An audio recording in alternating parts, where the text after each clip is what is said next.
प्रयास एज्युकेशनमध्ये तुमच्या सर्वांचं स्वागत आहे. काल आपण सिलेबस डिस्कशनच्या बऱ्याच आस्पेक्टला टच केलं, पण कंप्लीट सिलेबस हा डिस्कस नव्हता केला.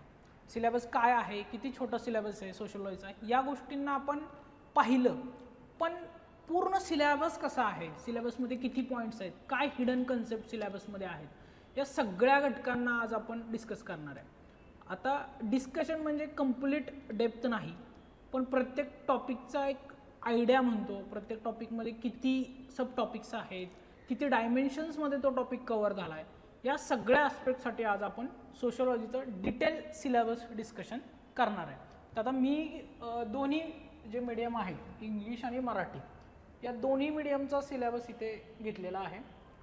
प्रायमरीली हा UPSCने अधिकृतपणे दिलेला सिलेबस आहे, UPSCच्या ऑफिशियल नोटिफिकेशनमध्ये, आणि जो मराठीमधला आहे तो MPSCने दिलेला सिलेबस आहे.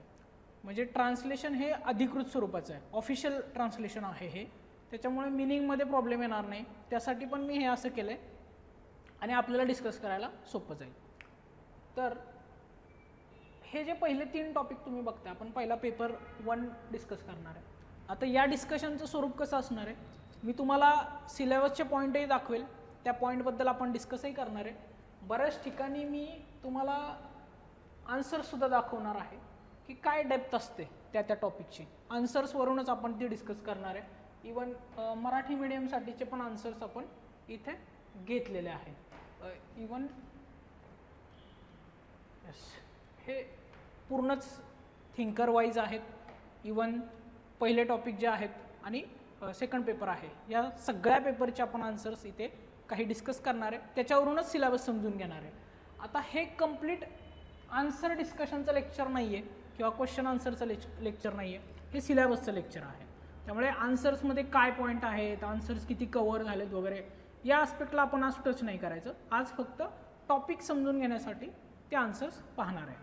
तर आता सिलेबसमधले जे सुरुवातीचा पेपर 1 मधले 3 पॉईंट्स आहेत, मग त्याच्यामध्ये सोशलॉजी ॲज अ डिसिप्लिन आहे, सोशलॉजी ॲज अ सायन्स आणि रिसर्च मेथडॉलॉजी. हे 3 टॉपिक सोशलॉजी ॲज अ सिलेबसमध्ये सुरुवात करताना सोशलॉजी सायन्स म्हणून कसं डेव्हलप झालं. आपण सोशलॉजी या 2 शब्दांमध्ये पाहतोय की ते एक सायन्स आहे, सोसायटीचं सायन्स आहे. तर समाजशास्त्र या सब्जेक्टमध्ये बाकी आस्पेक्ट किती किती आहेत, किती कव्हर झालेत, या सगळ्यासाठी आपण हे लेक्चर करतोय. तर आता हे पहिल्या 3 पॉईंटमध्ये तुम्ही जर पाहिलं, सगळ्यात पहिला पॉईंट बघा, modernity and social change in the Europe and emergence of sociology. म्हणजेच काय की सोशलॉजीचा एमर्जन्स होताना युरोपमध्ये जी सिच्युएशन होती त्याचा इम्पॅक्ट सोशलॉजीच्या इमर्जन्समध्ये झालेला आहे, आणि ती सिच्युएशन काय होती, त्याने कसा सोशलॉजीला इम्पॅक्ट केला, या सगळ्या आस्पेक्टला आपण इथे कव्हर करत असतो. ओके, तर मॉडर्निटी आणि युरोपमधला इमर्जन्स हा पहिला पॉईंट आहे. त्याच्यानंतर स्कोप ऑफ सब्जेक्ट्स आणि कंपॅरिझन विथ अदर सायन्सेस, म्हणजे समाजशास्त्राचे इतर बाकी जे सब्जेक्ट आहेत, अँथ्रोपॉलॉजी आहे, इकॉनॉमिक्स आहे, हिस्ट्री आहे, या सगळ्या सब्जेक्टसोबतचं कंपॅरिझन आपण करतोय. जर तुम्ही मराठीमध्ये सिलेबस पाहिला, सेम तेच पॉईंट आहेत, फक्त युरोपमधले आधुनिकीकरण, सामाजिक परिवर्तन आणि समाजशास्त्राचा उदय. आता याच्यामध्ये काय काय आस्पेक्ट कव्हर आहेत, तर युरोपमध्ये जे झालं होतं एनलाइटमेंट म्हणजे काय, तर असं जागरूक अवस्था लोकांची की ज्याच्यामध्ये लोकांना जाणवलं की आपल्यावर जे राज्य करतायत ते लोक काय आहेत. मग तिथली जी किंग सोसायटी होती किंवा चर्चची मोनोपॉली होती, त्याच्या अगेन्स्ट झालेलं हे एनलाइटमेंट होतं. लोकांना वेगवेगळ्या सायन्सबद्दल कळायला लागलं, डेप्थ आली, सायंटिफिक अप्रोच डेव्हलप झाला, रॅशनॅलिटी डेव्हलप झाली. तर ती रॅशनॅलिटी जी आहे एनलाइटमेंट, त्याचा इम्पॅक्ट आहे की सोशलॉजीचा एमर्जन्स झाला आहे. मग ती काय आहे आपण हे या टॉपिकमध्ये बघणार आहे. किंवा एनलाइटमेंटच्या पिरियडमध्ये खूप सारे असे थिंकर्स होते, पॉलिटिकल थिंकर्स होते, ज्यांनी आपले थॉट्स मांडले. मग तुम्ही ते वेगवेगळ्या पॉलिटिकल सायन्समध्ये पण ऐकले असाल किंवा सोशलॉजीमध्ये आधी कधी पाहिलं असेल तर त्याच्यामध्ये सुद्धा आहेत. तर अशा खूप साऱ्या आस्पेक्टला आपण इथे टच करत असतो. हे बघा, मी तुम्हाला मगाशी म्हटलं की पूर्वीची जी सोसायटी होती ती ऑर्थोडॉक्स होती आणि नवीन जी सोसायटी होती ती रॅशनल बेसिसवर इमर्ज झाली होती. रॅशनॅलिटी ही काय असते? प्रत्येक गोष्टीला तुम्ही क्वेश्चन्स करायला सुरुवात करता, प्रत्येक गोष्टीला. हे असं का आहे, चर्च असं म्हणतं म्हणून नाही, याचं एक सायंटिफिक कारण द्या. या फॉर्मॅटमध्ये एमर्जन्स ऑफ सोशिओलॉजीला पुश मिळाला. जर आपण फिजिक्स बघतोय, केमिस्ट्री बघतोय, बायोलॉजी बघतोय, हे एक सायंटिफिक सब्जेक्ट आहेत. पर्टिक्युलर सब्जेक्टच्या एका मॅटरला ते रिसर्च करतायत. म्हणजे जर बायोलॉजी आहे तर ह्युमन बॉडीला रिसर्च करते, ह्युमन बॉडीचे कंपोनंट सांगते. मग जर हे असं होतंय बाकीच्या सायन्सेसमध्ये, तर मग ते सोसायटी ॲज अ अस्पेक्ट म्हणून पाहिलं तर सोसायटीमध्ये जे प्रॉब्लेम्स आहेत त्याचे सोल्युशन्स म्हणून पण काहीतरी झालं पाहिजे ना. सोसायटीला पण एक ऑर्गॅनिझम म्हणून जर आपण कन्सिडर केलं तर सोसायटीमध्ये पॉवर्टी आहे, हंगर आहे, एज्युकेशनचे प्रॉब्लेम आहेत, खूप सारे प्रॉब्लेम्स आहेत. तर मग त्याचा अभ्यास करणारा एक कुठला तरी सायन्स असायला पाहिजे, म्हणून सोशॉलॉजीचा इमर्जन्स झाला आहे. आणि त्याच्यामध्ये मग मॉडर्निटी, एनलाइटमेंट या फॅक्टर्सनी खूप सारा इम्पॅक्ट केला आहे. मग त्या अर्लियर जे सोशॉलॉजिस्ट होते आपले, मग त्याच्यामध्ये हर्बर्ट स्पेन्सर असेल, ऑगस्ट कॉम्ट असतील, या सगळ्यांनी इम्पॅक्ट केला आहे त्या आयडिओलॉजीला बिल्ड करण्यासाठी. तर मग हे आस्पेक्ट आपण इकडे सर्च करणार. इवन तुम्ही मराठीमध्ये जरी पाहिलं तरी बघा, युरोपमध्ये जे औद्योगिकीकरण झालं होतं, पहिलं युरोपमध्ये काय झालं, युरोप डेव्हलप झाला सगळ्यात आधी, जगाचं नंतर युरोपीकरण झालं. पण युरोपमध्ये काय झालं, पहिल्यांदा इंडस्ट्री आली, वाफेचे इंजिन वगैरे तुम्ही हे शब्द ऐकले असाल. यांत्रिकीकरणाला सुरुवात युरोपमध्ये झाली, त्याच्यामुळं औद्योगिकीकरण झालं, इंडस्ट्रियलायझेशन झाली, नवीन इंडस्ट्री डेव्हलप झाल्या. नवीन इंडस्ट्रीमुळं काय झालं, स्थलांतर झालं, फॅक्टरी प्रोडक्शन तयार झालं. ह्या सगळ्यांचा परिणाम काय झाला, कामगार, झोपडपट्टी या गोष्टी वाढल्या. आणि याचा अभ्यास करणारे पण काहीतरी सायन्स असायला पाहिजे, म्हणून सोशॉलॉजी इमर्ज झाला. दुसरा काय फॅक्टर होता, युरोपमधलं राजकीय परिवर्तन. युरोपमध्ये काय झालं, फ्रेंच राज्यक्रांती ज्यावेळेस झाली त्यावेळेस स्वातंत्र्य, समता, बंधुता, इक्वॅलिटी, फ्रॅटर्निटी ह्या सगळ्या फॅक्टरचा इम्पॅक्ट झाला. लोकांमध्ये पॉलिटिकल अवेअरनेस जनरेट झाला आणि या अवेअरनेसचा परिणाम सोशॉलॉजीच्या इमर्जन्समध्ये झाला. सिमिलरली जे वैचारिक अधिष्ठान म्हणतो आपण, म्हणजे जे थॉट प्रोसेसमध्ये जे सपोर्ट मिळाला होता युरोपमध्ये, वेगवेगळे थिंकर्स होते, रुसो होता, मॉन्टेस्क्यू होता, हॉब्स होता, या सगळ्यांनी जे वैचारिक अधिष्ठान प्रदान केलं त्याच्यामधून समाजशास्त्र इमर्ज झाला. तर मग हा आस्पेक्ट आपण पहिल्या टॉपिकमध्ये रीड करत असतो की सोशॉलॉजीच्या एमर्जन्समध्ये कोणते फॅक्टर्स रिस्पॉन्सिबल आहेत.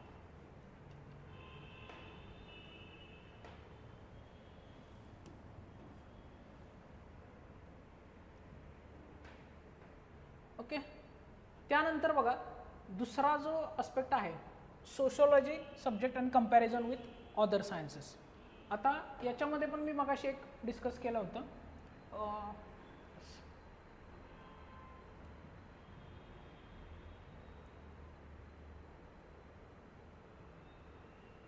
ही जी प्रोसेस आहे, yes, comparison and contrast sociology with anthropology, असा एक प्रकाराचा क्वेश्चन दरवर्षी असतो की सोशॉलॉजीला कोणत्या तरी दुसऱ्या सब्जेक्ट बरोबर कम्पेअर करायचं असतं. मग अँथ्रोपोलॉजी काय आहे, अँथ्रोपोलॉजी हे ह्युमन सोसायटीचं हे करणारं, अध्ययन करणारं आहे किंवा कल्चरचं प्रायमरीली प्रिमिटिव्ह सोसायटीचं स्टडी करणारा सब्जेक्ट आहे. आणि सोशॉलॉजी काय आहे, सोशॉलॉजी काय करतो, सोशॉलॉजी सोशल इन्स्टिट्यूशनचा स्टडी करतो किंवा इंटरॅक्शनचा स्टडी करतो किंवा सोसायटीचा स्टडी करतो.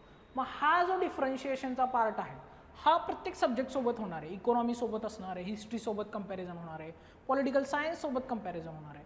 हे अशा सब्जेक्टचं कंपॅरिझन मला हा टॉपिक आहे. त्यानंतर sociology as a common sense, similarly की सोशॉलॉजी कॉमन सेन्स आहे की खरंच सायन्स आहे. म्हणजे आपल्याला असं वाटतं की आपण जे सगळं आपल्या सराउंडिंग घडतंय ते जर सोशॉलॉजी तर मला सगळंच माहिती आहे, मग सोशॉलॉजीला आपण सायन्स का म्हणायचं. मग सोशॉलॉजी काही रिसर्च करते का, सोशॉलॉजीमध्ये काय दुसरे फॅक्टर्स आहेत का की ते त्याला सायन्स बनवतात. मग हे सगळे फॅक्टर आपण इथे स्टडी करत असतो, sociology as a common sense. Next जो टॉपिक आहे तो आहे सोशॉलॉजी ॲज अ सायन्स. इथे complete sociology as a science म्हणून डेव्हलप झालं. याच्यामध्ये दोन स्कूल आहेत प्रायमरीली. एक आहेत पॉझिटिव्हिस्ट आणि एक आहेत नॉन पॉझिटिव्हिस्ट. आता ह्या दोन स्कूलचं काम काय आहे, हे जे पॉझिटिव्हिस्ट स्कूल आहे हे प्रायमरीली असं म्हणतं की जसे नॅचरल सायन्स आहेत, म्हणजे ते बायोलॉजी आहे, फिजिक्स आहे, केमिस्ट्री आहे, यांना एक लॅबोरेटरी आहे, यांचे एक मेथोडॉलॉजी ठरलेलं आहे. एक आपल्याला तुम्ही 11वी-12वीला जर सायन्सला असाल किंवा शाळेमध्ये पण शिकला असाल सायन्स, तर तुम्हाला एक गोष्ट जाणवली असेल की एक सिक्वेन्स ऑफ ॲक्शन्स कंडक्ट करावे लागतात कोणता पण रिसर्च करताना सायन्समध्ये. मग ते केमिस्ट्रीच्या लॅबोरेटरीमध्ये सुद्धा आपण वेगवेगळे केमिकल्स टाकतो, त्यांचा एक सिक्वेन्स ठरलेला आहे, एक टाईम ठरलेला आहे, म्हणजे रूल्स रेग्युलेशन्स ऑब्जेक्टिव्हिटी आहे त्यांना. जोपर्यंत रिसर्च पेपरवर कंडक्ट होत नाही तोपर्यंत आपण त्याला फायनल मानत नाही. सिमिलरली सोशिओलॉजीमध्ये सुद्धा पॉझिटिव्हिस्ट आणि नॉन पॉझिटिव्ह स्कूल आहेत. जो पॉझिटिव्हिस्ट म्हणतो की जसं आपण बाकीच्या सायन्सला करतो तसं सेम सोशिओलॉजीला करायचं आहे, आणि नॉन पॉझिटिव्ह स्कूल काय म्हणतो की नाही, सोशिओलॉजी हे डिफरंट सायन्स आहे आणि सोशिओलॉजीसाठी वेगळ्या सायंटिफिक मेथोडॉलॉजीज पाहिजेत, ज्या लोकांना म्हणजे हा कम्प्लिटली सायन्सच्या अगेन्स्ट नाही पण बऱ्यापैकी सायन्सला अगेन्स्ट करतो. ह्या ज्या स्वतःच्या मेथोडॉलॉजीज आहेत की लोकांमध्ये जाऊन अध्ययन करायचं किंवा वेगळ्या मेथोडॉलॉजी डिराईव्ह करायच्या, कारण सोशिओलॉजीला लॅबोरेटरी नाही आहे. सोशिओलॉजीमध्ये कंप्लीट ऑब्जेक्टिव्हिटी आणू शकत नाही तुम्ही, कारण लोकांना प्रत्येकाचे थॉट प्रोसेस आहेत, प्रत्येक सोसायटीचे वेगळे कल्चर्स आहेत. मग ह्या सगळ्या ॲस्पेक्टला स्टडी करताना हा नॉन पॉझिटिव्हिस्ट ग्रुप वेगळा ठरतो. त्याच्यामुळे हे दोन ॲस्पेक्ट या सोशिओलॉजी ॲज अ सायन्स या टॉपिकमध्ये जास्त इम्पॉर्टंट आहेत. अदर दॅन जर आपण पाहिलं, याला मराठीत प्रत्यक्षार्थवाद म्हणतात पॉझिटिव्हिस्टला, आणि जे नॉन पॉझिटिव्हिस्ट आहे त्याला अप्रत्यक्षार्थवाद म्हणतात.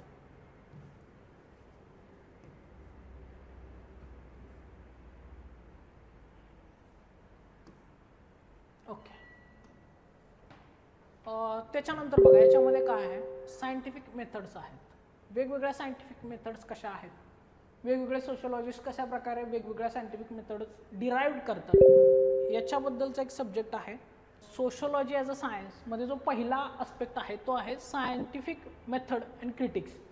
जे वेगवेगळे सोशिओलॉजिस्ट आहेत प्रत्येकाची आयडिओलॉजी वेगवेगळी आहे, त्याच्यामुळे प्रत्येकाने काय केलं, त्याला जसं वाटेल त्या नवीन सायंटिफिक मेथड्स डिराईव्ह केल्या. त्याच्यामधले काही झाले पॉझिटिव्हिस्ट, जे नॅचरल सायन्स म्हणजे नैसर्गिक सायन्स, मी मगाशी म्हटल्याप्रमाणे बायोलॉजी, केमिस्ट्री, फिजिक्स या सायन्सप्रमाणे करणारे झाले पॉझिटिव्हिस्ट, आणि ज्यांनी नवीन सोशिओलॉजिकल मेथड्स डिराईव्ह केल्या ते झाले नॉन पॉझिटिव्हिस्ट. या दोन मेथोडॉलॉजीवर सोशिओलॉजी ॲज अ सायन्स म्हणून सब्जेक्ट एस्टॅब्लिश झालेला आहे. आता याच्यामध्येच काही गोष्टी आहेत, फॅक्ट व्हॅल्यू आहे, ऑब्जेक्टिव्हिटी आहे. ॲक्च्युली हे पॉझिटिव्हिस्टचेच पार्ट आहेत, कारण पॉझिटिव्हिस्ट काय करतं, प्रत्येक गोष्टीला ऑब्जेक्टिव्हली बघतं.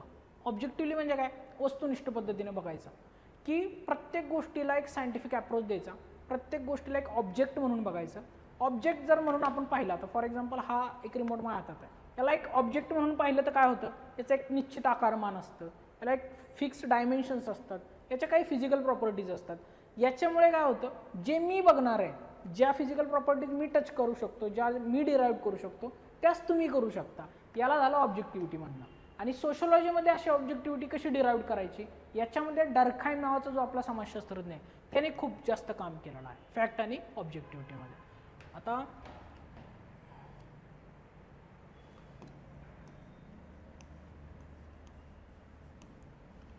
तुम्ही जर पुढे गेला रिसर्च मेथोडॉलॉजी अँड ॲनालिसिस, याच्यामध्ये दोन मेजर मेथोडॉलॉजीज आहेत.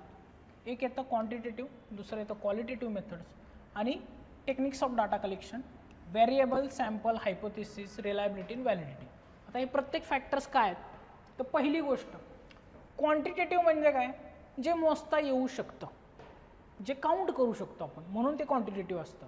म्हणजे फॉर एक्झाम्पल आता इंडियामध्ये सेन्सस कंडक्ट होतो, ज्याच्यामधून आपण जनसंख्या किंवा डेमोग्राफिक फॅक्टर्स काढतो, त्याच्यामधून ते काय झालं, क्वांटिटेटिव्ह फॅक्टर झालं. क्वालिटेटिव्ह म्हणजे काय, एखाद्या एज्युकेशन इन्स्टिट्यूटची गुणवत्ता तपासली जाते की किती क्वालिटीचं एज्युकेशन ते देत आहेत, याच्यामध्ये काय झालं, क्वालिटेटिव्ह ॲस्पेक्ट. आता सोशिओलॉजीमध्ये पण असं आहे, प्रत्येक गोष्टीला तुम्ही क्वांटिफाय नाही करू शकत. आता आत्महत्येचा दर आहे, सुसाईड रेट, आपण तो रेट काढू शकतो क्वांटिटेटिव्ह. आता त्याच्यामध्ये बाकी काही फॅक्टर्स आहेत, जे क्वालिटेटिव्हली बघावं लागणार आहेत आपल्याला. किंवा समाजशास्त्रामध्ये जे सामाजिक घटक आहेत, आता महिलांवरील अत्याचार याला आपण क्वालिटेटिव्हलीच पाहणार आहे, त्याच्या मागची कारणे काय आहेत, त्या सोसायटीमध्ये काय असे फॅक्टर्स आहेत की ज्याच्यामुळे तिथे असं घडत आहे, हे सगळं झालं क्वालिटेटिव्ह फॅक्टर्स. तर ह्या दोन मेथडॉलॉजीमधून आपण रिसर्च करत असतो सोशोलॉजीमध्ये. पुढे जाल तुम्ही टेक्निक्स ऑफ डाटा कलेक्शन. कोण काय करेल, कोण सर्वे करेल, एका डायरेक्ट पर्टिक्युलर एरियाचा सर्वे करून डाटा कलेक्ट करेल, कोण इंटरव्ह्यू घेईल तिथल्या लोकांचे त्याच्यानुसार करेल, किंवा एखादा काय करेल जो ऑलरेडी कोणीतरी पब्लिश केलेला रिपोर्ट आहे तो यूज करेल ॲज अ सेकंडरी डाटा म्हणून. तर ह्या ज्या मेथड्स आहेत कलेक्शन ऑफ इन्फॉर्मेशन त्या वेगवेगळ्या असू शकतात. आता तर डिजिटल कलेक्शन पण चालू झालं, म्हणजे इथून पुढे जी जनगणना कलेक्ट होणार आहे त्याची इन्फॉर्मेशन होणार आहे ती कम्प्लिटली डिजिटलाइज असणार आहे. डिजिटल लँड रेकॉर्ड्स आपण कलेक्ट करतो. मग ह्या सगळ्या गोष्टी काय आहेत, डाटा कलेक्शनच्याच मेथड्स आहेत, फक्त त्याचं स्वरूप बदलत गेलं आहे.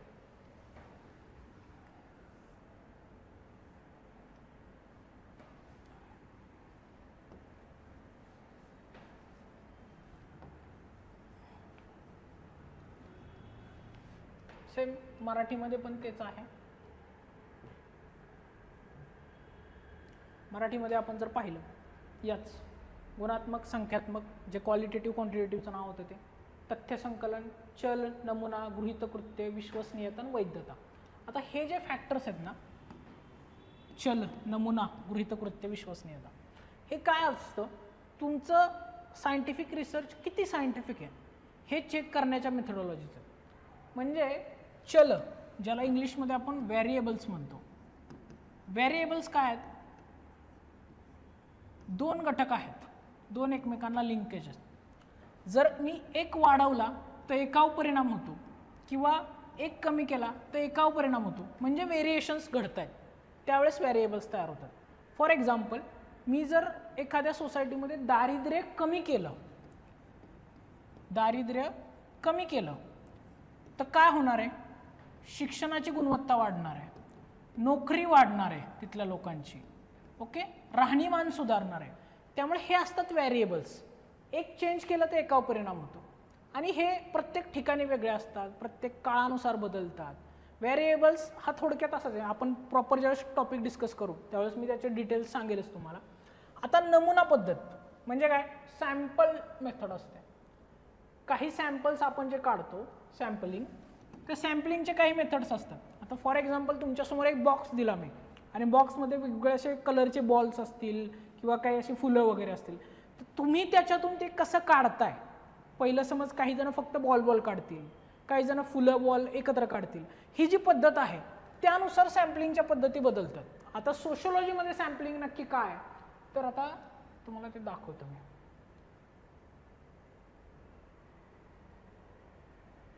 येस, सोशोलॉजीमध्ये ते जातं नमुना निवड पद्धती प्रक्रिया, सॅम्पलिंग मेथड. म्हणजे काय, एकूण जे घटक असतात त्या एकूण घटकांपैकी एक घटकाची निवड करायची असते.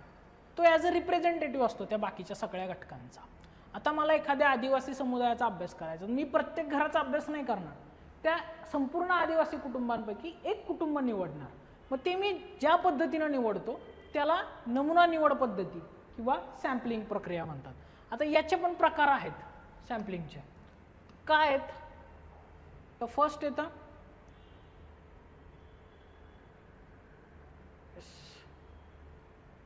त्याच्यामध्ये प्रोबॅबिलिटी सॅम्पलिंग म्हणून एक प्रकार आहे. आणि प्रोबॅबिलिटीमध्ये काय येतं, मग यादृच्छिक नमुना पद्धती, म्हणजे खूप विस्कळीतपणे रँडमली जे करतो ना आपण कलेक्ट, त्याला यादृच्छिक नमुना पद्धती म्हणतात. किंवा पुढे जर तुम्ही गेला,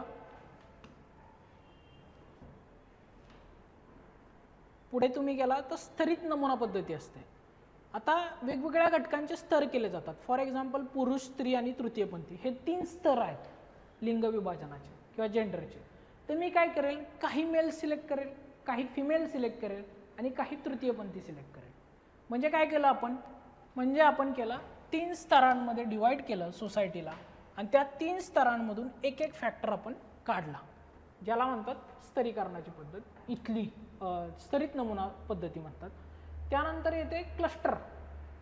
आता मला जिथे पॉसिबल नाही आहे गोष्टींना हे करणं, तिथं मी गट तयार करतो.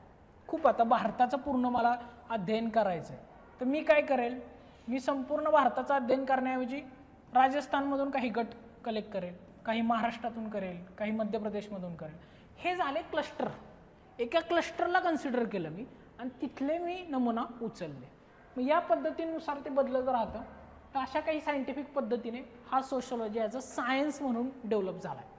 तर हे रिसर्च मेथोडॉलॉजीचा पहिले 3 टॉपिक्स आहेत. या 3 टॉपिक्सवरून आपल्याला एक सोशोलॉजी कसं सायन्स आहे हे समजतं. आता येतो मेजर आणि खूप जास्त मार्क देणारा, खूप यूज होणारा, तो म्हणजे सोशल थिंकर्स.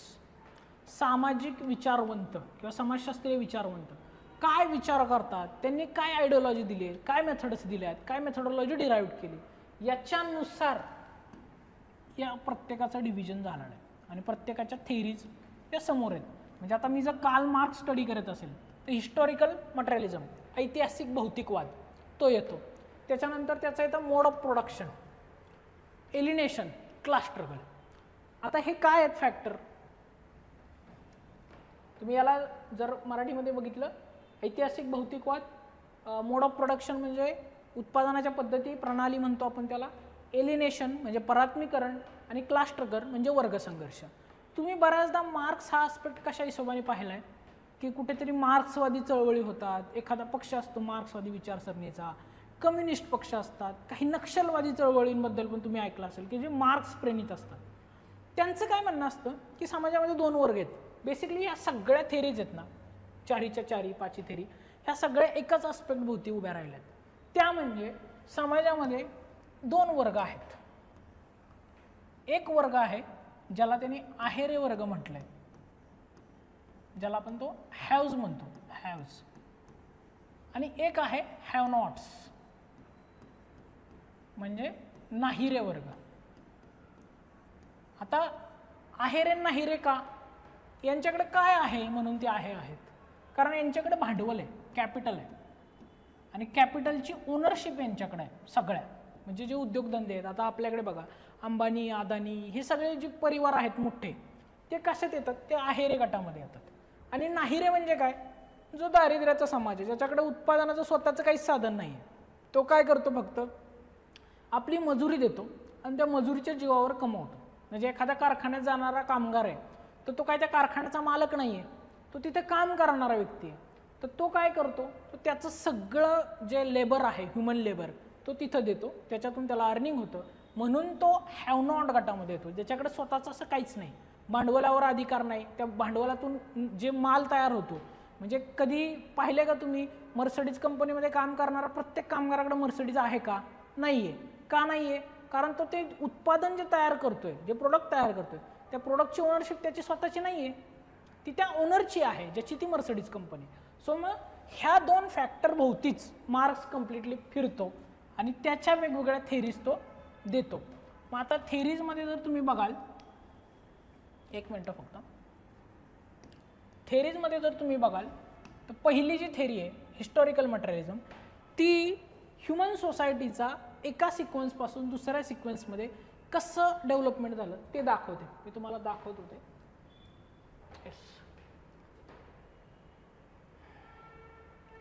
मार्क्सचं असं म्हणणं होतं की सुरुवातीला फक्त आदिम साम्यवादी समाज होता, म्हणजे आदिवासी समुदाय असं धरा थोडक्यात. तुम्हाला मी ज्यावेळेस प्रॉपर टीचिंग करेल त्यावेळेस सांगेलच. त्याच्यामध्ये काय होतं, ना कोणाचं शोषण होत होतं, ना कोण ओनर होता, ना कशाचं काय होतं, कोणाकडे काही संपत्ती नव्हती. ही सगळी कंदमुळा गोळा करून जगणारी हे होते, माणसं होती. त्याच्यामुळं काय होतं, हा आदिम साम्यवादी समाज होता, इथं कुणाची ओनरशिप नव्हती. नंतर काय झालं, नंतर काही युद्ध व्हायला लागले टोळ्या टोळ्यांचे. त्या युद्धांमध्ये काय झालं, गुलामगिरीचा समाज अस्तित्वात आला. म्हणजे एक गुलाम असायचा, त्याचे काही मालक असायचे. म्हणजे जे युद्धामध्ये आपण दुसऱ्या टोळीचे पकडलेले लोक आहेत त्यांना गुलाम म्हणून ट्रीट केलं जायचं, त्यांच्याकडून कामं करून गेली जायची. तर मग हिथं शोषण चालू झालं प्राचीन गुलामगिरीच्या समाजामध्ये. नंतर तो ज्यावेळेस पुढे गेला, तिथे काय झालं, तिथे आले सामंतशाही. मी कालही बोललो होतो आपल्याकडे की सामंतशाहीमध्ये काय असतं, शेती उत्पादनाचं साधन असतं, शेतीवर आधारित व्यवसाय असतो, सगळं असतं. पण शेतीची मालकी मात्र शेतकऱ्याची नसते. तो शेतकरी फक्त तिथं कामगार म्हणूनच असतो. तो काम करून त्याचा उत्पादनाचा एक ठराविक वाटा तो जो ओनर असतो, म्हणजे ज्याला आपण सामंत म्हणतो, सरंजाम म्हणतो, त्याला देत असतो. त्याला सामंतशाहीचा पिरियड म्हणतात. आणि जो अलीकडचा पिरियड आहे किंवा ज्याला आत्ताचा युरोपापासून ज्याची सुरुवात झाली भांडवलशाहीचा पिरियड, याच्यामध्ये यांत्रिकीकरण झालं, उद्योगधंदे उभे राहिले आणि उद्योगधंद्याच्या परिणामी जे काही वर्ग तयार झाले ते यंत्र आणि भांडवल याच्या भोवती झाले. मग एक भांडवलदार झाला, एक कामगार झाला आणि मग ते कामगार आणि भांडवलदार यांच्यातलं जे शोषण आहे तो मार्क्स दाखवतो. म्हणजे मार्क्सचं हिस्ट्रीकडे बघायचं पण एक पर्टिक्युलर अस्पेक्ट आहे, पर्टिक्युलर सिक्वेन्स आहे. आणि हिस्ट्रीसाठी त्याचं असं म्हणणं आहे, तुम्हाला वाटत असेल हिस्ट्रीसाठी राजे कारणीभूत आहे, हिस्ट्रीसाठी कुठला एखादा व्यक्ती कारणीभूत आहे किंवा एखादा पक्ष कारणीभूत आहे, तर नाही. इतिहास कधी घडतो? इतिहास घडतो हे भौतिक घटकातून. भौतिक म्हणजे काय? इकॉनॉमिकल फॅक्टर्स, म्हणजे ज्याच्यामध्ये यंत्रसामग्री आपण धरू शकतो, भांडवल धरू शकतो किंवा उत्पादनाची जी साधनं आहे, शेत जमीन म्हणू शकतो. हे सगळे काय आहेत? इकॉनॉमिकल फॅक्टर्स आहेत ज्याच्यातून काहीतरी प्रोडक्शन होत असतं. आणि हेच फॅक्टर डिसाईड करतात की मानवी समाजाची उत्क्रांती कशी होती. त्यामुळे मार्क्स हिस्टॉरिकल आहे बघतोय, पण मटेरियलिस्टिक आस्पेक्टमध्ये बघतोय, म्हणून ते ऐतिहासिक भौतिकवाद आहे. तर ह्या फॉर्मॅटमध्ये मार्क्स गेलेला आपल्याला दिसून येतो. त्यानंतर म्हणजे हे सगळ्या थिअरी अशाच आहेत. एलिनेशन सुद्धा तशीच आहे. मी एलिनेशनचं पण तुम्हाला दाखवतो.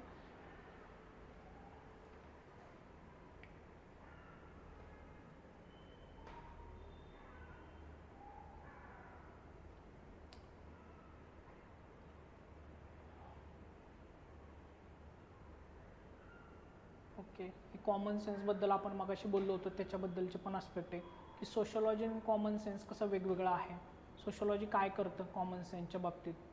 ओके, त्याबद्दलचं आहे. इथनं मेथडॉलॉजी आपण सिलेबसच्या प्रॉपर रिडिंगच्या वेळेसच करूया, ज्यावेळेस आपण टीचिंग करणार आहे त्यावेळेस.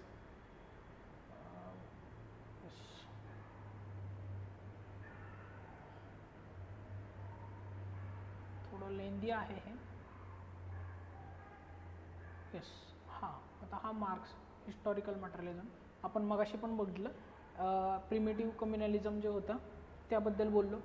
एन्शंट मोड ऑफ प्रोडक्शन, ज्याला स्लेव्ह सोसायटीचा गुलामगिरीचा समाज बघितला आपण. त्यानंतर फ्युडल मोड ऑफ प्रोडक्शन म्हणजे ज्याला सामंतशाही म्हटलं, आणि कॅपिटलिस्ट मोड ऑफ प्रोडक्शन ज्याला आपण भांडवलशाही म्हटलं. तर या सगळ्या आस्पेक्टमध्ये मार्क्स रिसर्च करतो, मार्क्सचं लिखाण सापडतं. आणि पुढे जर तुम्ही गेला मार्क्समध्ये, ट्रॅव्हिझम, येस, मार्क्सचं एलिनेशनची थिअरी म्हणजेच परात्मीकरण. माणूस ज्यावेळेस दुसऱ्या घटकांपासून वेगळा होतो, अलिप्त होतो, त्याला असं दुरावलेपणाची भावना निर्माण होते, त्यावेळेस एलिनेशन होतं. जे तुम्ही प्रोडक्ट उत्पादन करता, तर समजा हे प्रोडक्ट मी उत्पादन करतोय आणि याची मालकीच माझी नसेल, तर पहिलं काय होईल? मी या प्रोडक्टपासून परात्म होईल, एलिनेशन होईल. मला असं वाटणारच नाही हे माझं प्रोडक्ट आहे. त्याचा एक सेन्स ऑफ अफेक्शन असतं ना, स्वतःची एक वस्तू असण्याची भावना, तीच नष्ट होते. ही एलिनेशनची सुरुवात आहे. आणि मग त्याचे टप्पे पण दिलेत मार्क्सने. असं नाही की मार्क्स फक्त सांगतो एलिनेशन होतं, एलिनेशनचे आस्पेक्ट पण दिलेत. तुम्ही काय होता? पहिलं प्रोडक्शन प्रोसेसपासून तुम्हाला एलिनेशन होतं. नंतर तुम्ही काय होता? जे प्रोडक्ट तयार केलं त्याच्यापासून तुम्ही एक वेगळे होता. आणि नंतर काय होता? ज्या लोकांसोबत तुम्ही काम करताय, आता एखाद्या ठिकाणी जर तुम्ही काम करताय आणि ती कामाची पद्धत अशा स्वरूपाची आहे की तुम्हाला बाकीच्या कुठल्याच कामगाराबरोबर संपर्क होत नाही. तुम्ही जाताय एका कंपार्टमेंटमध्ये आणि तुमचं काम चालू करताय. मग अशा वेळेस जे एलिनेशन होतं ते एलिनेशन फ्रॉम फेलो वर्कर्स आहे. त्यानंतर बघा, एलिनेशन फ्रॉम वन सेल्फ, स्वतःपासून होणारं परात्मीकरण पण आहे. माणूस स्वतःपासून पण परात्मित होतो. तर हे सेल्फ एलिनेशन हे सगळ्यात शेवटला असं होतं. तर मार्क्स या गोष्टींना याच्यामध्ये कन्सिडर करतो. त्यानंतर एलिनेशन झालं. क्लास स्ट्रगल मी बोललो की जे आहेरे वर्ग आहे, नाहीरे वर्ग आहे, दोन जे आपण वर्ग मगाशी घेतले, हॅव्ज आणि हॅव नॉट्स, यांच्यामध्ये सतत कन्फ्लिक्ट असतो. आपल्याकडे पण बघा, बऱ्याचदा मोर्चे आंदोलन करणारा वर्ग कुठला असतो? नाहीरे वर्ग. त्याच्याकडे काहीच नाही आणि तो कोणाविरुद्ध करत असतो? आहेरे वर्गाविरुद्ध करत असतो. मग तो एक क्लास स्ट्रगलचा भाग आहे. हा वर्ग संघर्ष आहे. दोन वर्गांमध्ये कंटिन्यू कन्फ्लिक्ट होत राहतो. कारण एका वर्गाला असं वाटतं आपल्या अन्याय होतोय, एकाला वाटतं आपण कमी मोबदला घेतोय. अशा दोन्ही पद्धतीमध्ये ते संघर्ष कंटिन्यू होतच असतो. आता जो दुसरा थिंकर आहे समाजशास्त्रामध्ये तो आहे डर्कहाइम.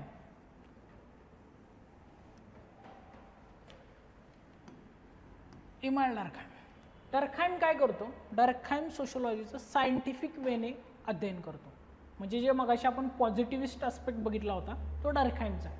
डर्कहाइम हा कम्प्लीट सोशोलॉजीला एक सायन्स म्हणून बघतो, त्याला एक ऑब्जेक्टिव्हिटी, त्याला एक अभ्यासाचा घटक असलं पाहिजे अशा पद्धतीने बघतो. त्याच्यामुळे त्याचं रिसर्च हे डायरेक्ट तुम्हाला वाटेल की त्याला सोशोलॉजी एक सायन्स म्हणून सब्जेक्ट तयार करायचा होता, जसं फिजिक्स आहे तसं. त्याच्यामुळे त्याचे अध्ययन पण बघा, डिव्हिजन ऑफ लेबर वर्ग, म्हणजे ह्याने काय केलं, जे वेगवेगळ्या विषयांचे फॅक्टर्स होते सोसायटीमधले ते सोसायटीचे कसे आहेत किंवा सोशोलॉजी ॲज अ सब्जेक्टचे कसे आहेत. कारण याला मॉडर्न सोशोलॉजीचा फादर म्हटलं जातं एम आर डर्कहाइमला. त्याने सोशोलॉजी ॲज अ सब्जेक्ट म्हणून एस्टॅब्लिश केला.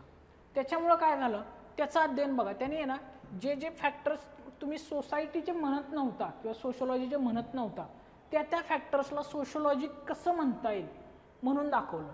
फॉर एक्झाम्पल रिलिजन आहे, धर्म हा पूर्वी असं म्हटलं जात नव्हतं की समाजशास्त्राचा स्टडी विषय, या विषयाला त्यांनी धर्माच्या विषयाला समाजशास्त्रीय स्वरूपात आणलं. असं सांगितलं की ज्या धर्माची तुम्ही पूजा करताय तो धर्म हा मुळात समाजानेच निर्माण केला आहे, ज्या देवाची अल्टिमेटली तुम्ही पूजा करताय तो देव नसून समाजाचंच एक प्रतिबिंब आहे.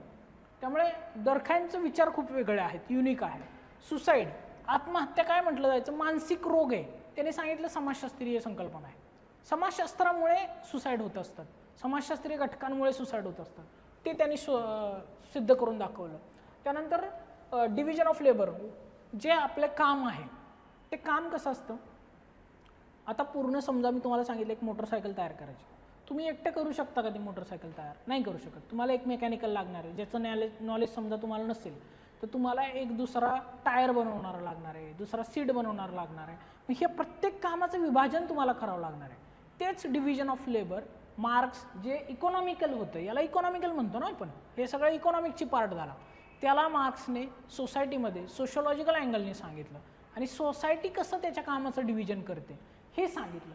म्हणून मग डर्कहाइमचं लिखाण हे कम्प्लिटली सायंटिफिक ॲप्रोचकडे जातं. आता तुम्ही काही आन्सर्स पण बघा, तुम्हाला त्याच्यावरून पण अंदाज येईल.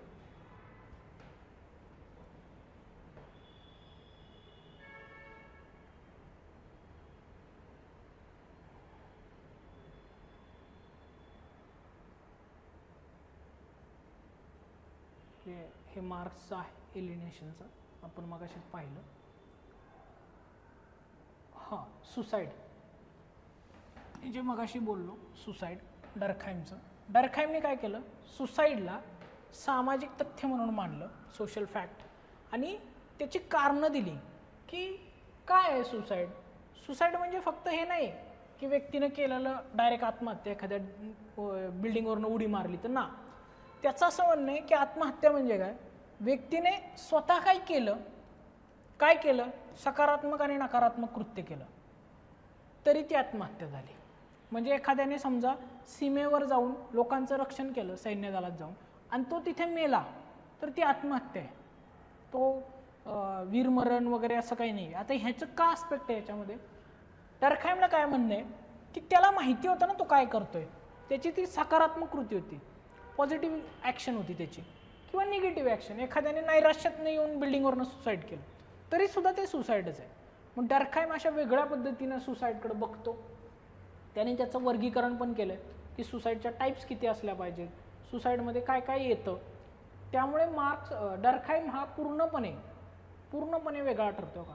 त्याने हे 4 प्रकार सांगितले आत्महत्येचा, एकात्मीकरण आणि नियमनाच्या वारे. म्हणजे तुम्ही सोसायटीला किती इंटिग्रल आहात, सोसायटीमध्ये किती सामावले गेला त्याच्यानुसार एकात्मीकरण. मग तुम्ही खूप जर सामावले गेला असाल, म्हणजे जे काय आहे ते समाजासाठी जीव वाहून घेतलाय तुम्ही, तर ती परार्थवादी आत्महत्या असते.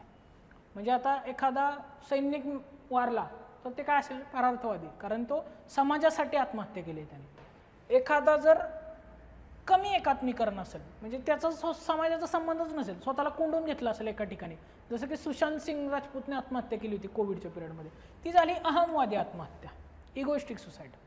ती स्वतः समाजापासून वेगळं राहून केलेली सुसाईड असते.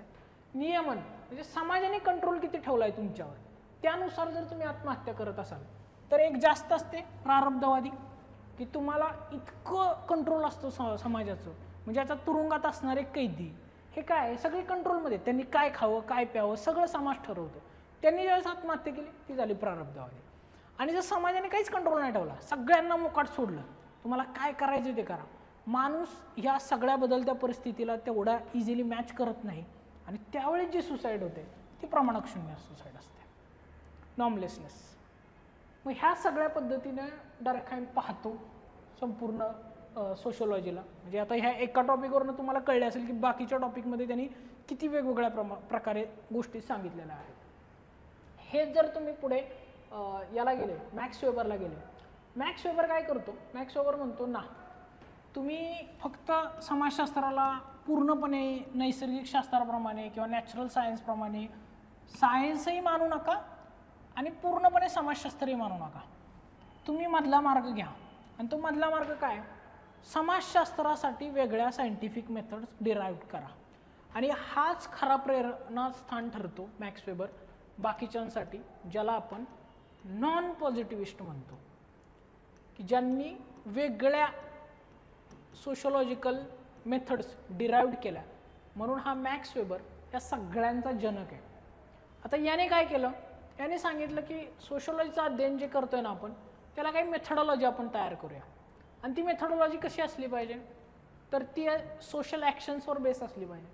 प्रत्येक गोष्टीला डिवाईड करायचं सोशल ॲक्शन्सनुसार, कोण काय ॲक्शन्स घेते, सामाजिक क्रिया, त्याच्या आधारे डिराईव्ह करायचं. आयडियल टाईप्स, जर सोसायटीमध्ये खूप सारे घटक आहेत, आता लोकशाही हा एक घटक आहे, मला लोकशाहीची आयडियल टाईप तयार करायची. आयडियल म्हणजे काय, जे जे चांगलं आहे ते उचलायचं. आता जगामध्ये किती लोकशाही असतील, युरोपमध्ये लोकशाही आहे, डेमोक्रेसी आहे, आफ्रिकेमध्ये डेमोक्रेसी आहे, भारतात डेमोक्रेसी आहे. आता मी काय केलं, मी प्रत्येकाचे जे जे चांगले फॅक्टर्स आहेत ते काढले. म्हणजे हे आफ्रिकेमधनं घेतला, हे USA मधनं घेतला, हा इंडियामधनं घेतला, आणि मी काय केलं, याच्यातून एक लोकशाहीचं मॉडेल तयार केलं, AUI. ओके, या 3 देशांच्या ह्याच्यातून लोकशाहीचं मॉडेल. ती काय झाली, ती आयडियल टाईप झाली. हे ॲक्च्युली अस्तित्वात नाही आहे, पण सोसायटीमधलेच फॅक्टरमुळं आलं आहे. कारण मी कुठेतरी ऑब्झर्व केलं आहे ना, मी काय माझ्या मनाचं नाही बनवलं, हे ॲक्च्युली अस्तित्वात आहे, पण कम्प्लिटली जसं हे मॉडेल आहे तसं नाही आहे. तर मग हे डिराईव्ह करायचं काम डर्कहाइम याने वेबरनी केलं. तर वेबर सोशोलॉजिकल मेथड्सला या पद्धतीनं पाहतो. आता त्याच्यातही पुढे आहे बघा, वेबर ऑथॉरिटी इन ब्युरोक्रेसी, या 2 घटकांना पण सांगतो. आता ऑथॉरिटी इन ब्युरोक्रेसी काय, तुम्हाला लास्ट टाइम म्हटल्याप्रमाणे सोसायटीमध्ये एक पॉवर असते,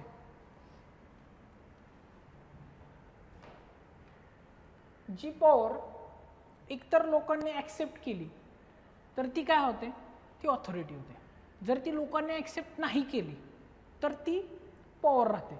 आता ती कशी ते पण मी तुम्हाला दाखवतो.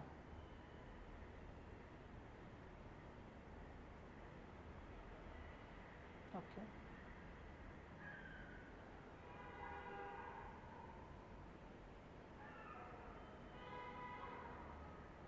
सोशल ॲक्शन्स मी तुम्हाला म्हटलं, वेबरनी वेगवेगळ्या ॲक्शन्स डिराईव्ह केल्या होत्या. त्याच्यानुसार त्यांनी काही सामाजिक क्रियांचं वर्गीकरण केलेलं आहे, की समजा सायकल चालवताना तुम्ही एखाद्याला टक्कर येऊन पडला तर ती सामाजिक क्रिया होत नाही, कारण ती तुम्ही ठरवून नाही करत ना, तुम्ही इन्व्हॉल्व आहे का त्या क्रियेमध्ये, तर ती सामाजिक क्रिया होते. तर मग त्या सामाजिक क्रियांचे प्रकार त्यांनी खूप सारे दिले, 4 प्रकार दिलेले आहेत त्यांनी, ज्याच्यामध्ये पारंपरिक, म्हणजे आता तुम्ही एखाद्या यात्रेला जाताय तर ती पारंपरिक सामाजिक क्रिया आहे. तुम्ही एखाद्याचा खून केला रागाच्या भावात तर ती भावनिक क्रिया झाली. तुम्ही एखाद्याच्या मूल्यांनी प्रभावित होऊन जर कार्य केलं, म्हणजे फॉर एक्झाम्पल दहशतवादी काय करतात, जिहाद, एक त्यांचं मूल्य असतं की जिहाद तयार करायचं आहे किंवा एक असं काहीतरी करायचं की जे स्वर्गीय सुख देणारे काय करणारे, ह्या सगळ्या तुम्ही येतात ते मूल्यात्मक क्रिया असतात, व्हॅल्यू ओरिएंटेड ॲक्शन्स असतात. आणि काही असतात जे पूर्णपणे तार्किक असतात, म्हणजे खूप विचार करून, खूप सायंटिफिक अप्रोच लावून कशाचा काय परिणाम होईल कोणत्या ॲक्शनचा, त्या सगळ्या तर्क आधारित असतं. मग त्याच्यामध्ये माणूस संपूर्णपणे चेतना वापरतो, त्याचा संपूर्ण विचार वापरतो, ती नोकरशाही, आत्ताची नोकरशाही अशा स्वरूपाची मानली जाते. याच्याकडे येतो मी प्रोटेस्टंट इथिक्सकडं. त्याआधी तुम्हाला ऑथॉरिटी, येस, म्हणजे काय, अधिसत्ता म्हणजे काय, व्यक्ती व समुदायास प्राप्त असे अधिकार असतात की ज्यांच्यामुळे त्या समुदायाच्या इच्छेनुसार तुम्ही त्या समुदायावर राज्य करता, त्यावेळेस ती ऑथॉरिटी तयार होते. आता ऑथॉरिटीचे प्रकार त्याने काय सांगितले, पारंपरिक पण ऑथॉरिटी असायची ना. पूर्वी पण असा समाज होता की जो ऑथॉरिटी ॲक्सेप्ट करत होता. फॉर एक्झाम्पल जात पंचायत. जात पंचायत काय होती, पारंपरिक ऑथॉरिटी होती. त्या जातीच्या काही लोकांना तो अधिकार दिला गेला होता, त्या जातीतल्या लोकांद्वारेच. ती झाली पारंपरिक अधिसत्ता. त्यानंतर करिश्माई अधिसत्ता, ज्याला आपण चॅरिस्मॅटिक म्हणतो. असे खूप गूढ रहस्य असणारी व्यक्ती असते बघा, की ज्याचं सगळेजण ऐकतात. का ऐकतात कोणाला समजत नाही, पण ती व्यक्ती खूप असं काम करून दाखवेल असं वाटत असतं. मग त्या लोकांच्या सत्ता असतात त्या करिश्माई अधिसत्ता असतात. फॉर एक्झाम्पल जर तुम्ही पंजाबमध्ये गेला तर पंजाबमध्ये जे शीखांचं साम्राज्य तयार केलं ते शीख गुरूंनी बऱ्यापैकी केलं. गुरु गोविंद सिंग स्वतः युद्ध लढले होते, त्याच्यामुळे ती झाली शीख ऑथॉरिटी, ज्याला करिश्माई म्हणतात. करिश्माई नेतृत्व असतं. आपल्याकडे छत्रपती शिवाजी महाराजांचं करिश्माई नेतृत्व मानलं जातं. स्वराज्य जे दिलं त्यांनी त्यासाठी. किंवा कायद्याधिष्ठित अधिसत्ता, ज्याला कायद्याने सपोर्ट केला. फॉर एक्झाम्पल आत्ता जे गव्हर्नमेंट आहे याला कोणी सपोर्ट केला आहे, कॉन्स्टिट्यूशननी सपोर्ट केला आहे. कॉन्स्टिट्यूशनद्वारे तयार झालेलं आहे ही अधिसत्ता आहे, म्हणून येते ती कायद्याधिष्ठित अधिसत्ता. अशा प्रकारे तो वर्गीकरण करतो. आयडियल टाईपचं मी मगाशीच तुम्हाला बोललो की खूप सारे फॅक्टर्स असतात असे, त्याच्यातून आपण जे ठराविक काढतो त्याला आपण आयडियल म्हणतो. तर ते अशा प्रकारे आहे. आणि रिलिजनचं त्याने जो हे मांडला प्रोटेस्टंट इथिक्स, त्याचं काय म्हणणं होतं,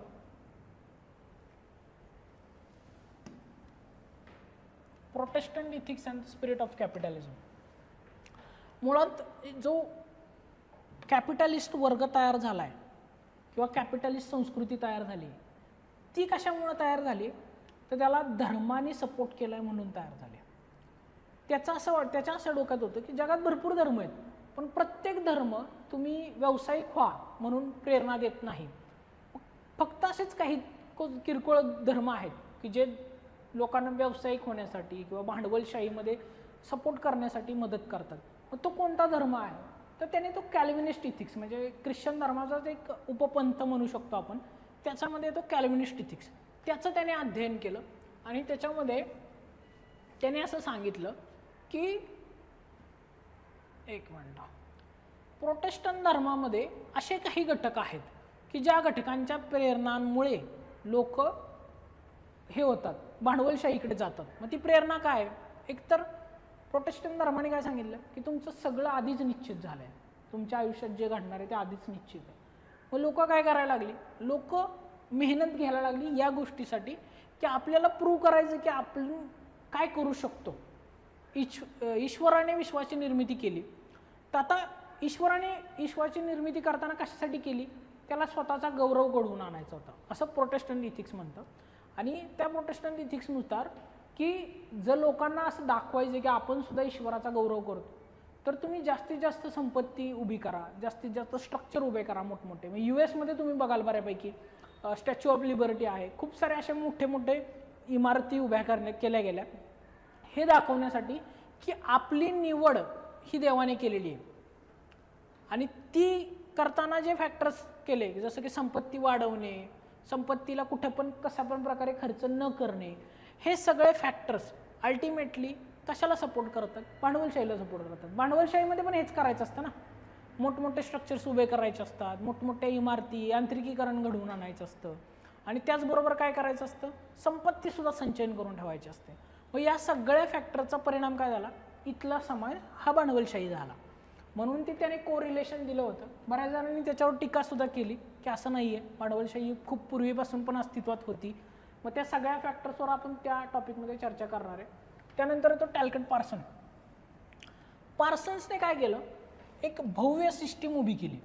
त्याचं असं म्हणणं आहे की समाजामध्ये ज्या ज्या संस्था आहेत, मग त्याच्यामध्ये शिक्षण संस्था आहे, कुटुंब संस्था आहे, किंवा लोकशाही व्यवस्था म्हणून किंवा कायदे संस्था म्हणू आपण, कायदे व्यवस्था म्हणून. तर या ज्या सगळ्या व्यवस्था किंवा संस्था आहेत ना, हे त्यांचं काहीतरी कार्य करतायत. आणि त्यांच्या कार्याच्या परिणामी काय होतंय, समाजातल्या प्रत्येक घटकाच्या गरजा पूर्ण होत आहेत. आणि गरजा पूर्ण झाल्या की तो समाज स्थिर होतो. त्या समाजात अस्थिरता निर्माण होत नाही. आता कोविडच्या पिरियडमध्ये काय झालं, प्रत्येक समाजाच्या घटकाच्या गरजा पूर्ण होत होत्या का, नव्हत्या होत. मग त्यावेळेस झाली होती अस्थिरता निर्माण. तर मग तशी अस्थिरता निर्माण होऊ नये म्हणून समाजातल्या प्रत्येक घटकाने कार्य करायला पाहिजे आणि ते कार्य कशा स्वरूपाचं पाहिजे ते सांगण्याचं काम इथं सोशल सिस्टीममध्ये म्हणजे एक पूर्ण समाजाचीच एक व्यवस्था निर्माण करताना पार्सन्सने दिलं. त्याच्यामध्ये त्यांनी पॅटर्न व्हेरिएबल्स पण सांगितले की लोक कसे प्रभावित होतात. काही जण कसा भावनिक विचार करतात, काही जण कसा तार्किक विचार करतात, काही जण फक्त एका व्यक्तीनुसार विचार करतात, काही जण पूर्ण विश्वाचा विचार करतात. आता समजा तुम्ही एखादा इंटरव्ह्यू घेताय, तुमचा भाऊ स्वतःच इंटरव्ह्यू द्यायला आलाय आणि तुम्हाला असं वाटलं की नाही यार, मी ह्या भावाला माझा भावनिक आधार आहे माझा भाऊ आणि मी त्याला नोकरी देणार, तर तो काय झाला, तो व्यक्तिनिष्ठ तुमचा निर्णय झाला ना. पण तुम्ही जगाचा विचार केला का, की तो ज्या हुद्द्यावर उद्या हे करणार आहे, नोकरी करणार आहे, त्याचा समजा संपूर्ण जगावर परिणाम होणार असेल तर तुम्ही तिथं वैश्विक विचार केला का, युनिव्हर्सल थॉट ठेवला का तुमच्या विचारांमध्ये. हे सगळं अध्ययन इथं पार्सन्सने केलेलं दिसतं. त्यानंतर तो मर्टनने काय केलं, मर्टन हा स्ट्रक्चरल फंक्शनलिस्ट आहे. म्हणजे त्यांच्यानुसार सुद्धा हेच म्हणणं आहे की समाजात जर एखादं स्ट्रक्चर आहे तर ते काहीतरी समाजाच्या कामासाठी उभं आहे. म्हणजे आत्ता समजा विवाह ही संस्था आहे, म्हणजे विवाह होतात आजही, तर मॅरेज होत आहेत ना, तर मॅरेजचं काहीतरी कार्य आहे म्हणून ते होत आहेत. किंवा धर्म अस्तित्वात, ते धर्माचं काहीतरी कार्य आहे समाजासाठी. जर एखादी गोष्ट कार्यच नसती करत काहीच, तर तिचं अस्तित्वच नसतं राहिलं. फॉर एक्झाम्पल सतीप्रथा. आता सतीप्रथाचं काही कार्य राहिलेलं नाही आहे. पूर्वी पण कमी असायचं, पण आता जे झालं आहे कार्य किंवा निगेटिव्ह जे कार्य असायचं तिचं, ते आता राहिलं नाही आहे. त्यामुळे ती प्रथा बंद होत चालली. अस्पृश्यता, पूर्वी मे बी तिचं काही कार्य असेल किंवा त्या समाजाला ते योग्य वाटलं असेल, नसेल, चुकीचं असेल, पण आता तिचं कार्य राहिलेलं नाही आहे. त्यामुळे अस्पृश्यता कमी होत चालली. तर मग हे जे फॅक्टर्स आहेत हे मर्टनने मांडले. म्हणून त्याला स्ट्रक्चरल फंक्शनलिस्ट म्हणतात. एक स्ट्रक्चर आहे समाजाचं, त्या स्ट्रक्चरमध्ये प्रत्येक गोष्ट काहीतरी कार्य करते म्हणून त्याला स्ट्रक्चरल फंक्शनलिस्ट म्हणतात. आता लॅटंट आणि मॅनिफेस्ट फंक्शन्स, प्रगट आणि अप्रगट कार्य. जे उघड उघड दिसतं ते प्रगट, जे उघड उघड दिसत नाही ते अप्रगट. फॉर एक्झाम्पल, जर तुम्हाला तुमच्या आईनं तुम्ही अभ्यास करत नाही म्हणून एक मुस्काडीत वाजवली, तर ते काय झालं, प्रगट, सरळ सरळ दिसते की तिने अभ्यास करत नाही म्हणून तुम्हाला मुस्काडीत मारली. अप्रगट कार्य काय होईल, तुम्ही फक्त अभ्यासच चांगला नाही करणार, तुम्ही बाकीची कामं पण चांगली कराल. तुम्ही आईच्या भीतीने शाळेत रोज रेग्युलरली जाल. म्हणजे तुम्ही एक प्रगट कार्य पाहिलं, पण त्याच्यामुळे झालेली अप्रगट कार्य पाहिलीत का, नाही पाहिली. मग हे काम मर्टनने केलं आणि याचा एसेमध्ये खूप वापर करता येतो. कुठलाही घटक जर तुम्ही फक्त वरवरनं बघितला तर तुम्हाला तो फायद्याचा तोट्याचा दिसतो, पण जर तुम्ही मर्टनचं हे वापरलं, लॅटंट आणि मॅनिफेस्ट फंक्शन, तर तुम्हाला त्याची अप्रगट कार्य सुद्धा सांगता येतं. याच्यामध्ये पण असा प्रकार आहे, फक्त कार्य नाही, काही अपकार्य सुद्धा असतात, डिसफंक्शन सुद्धा असतात. मग डिसफंक्शन्स काय असतात, एखादी गोष्ट चुकीची पण होते. तुम्हाला आईनं मारलं, तुम्ही ते राग घेऊन बसाल आणि तुम्ही काहीच अभ्यास करणार नाही, असं सुद्धा होऊ शकतं ना. तर हे जे कार्य आहे लॅटंट आणि मॅनिफेस्ट फंक्शनचं, हे मर्टनने तयार केलं. आता तुम्हाला मी त्याचंही दाखवतो.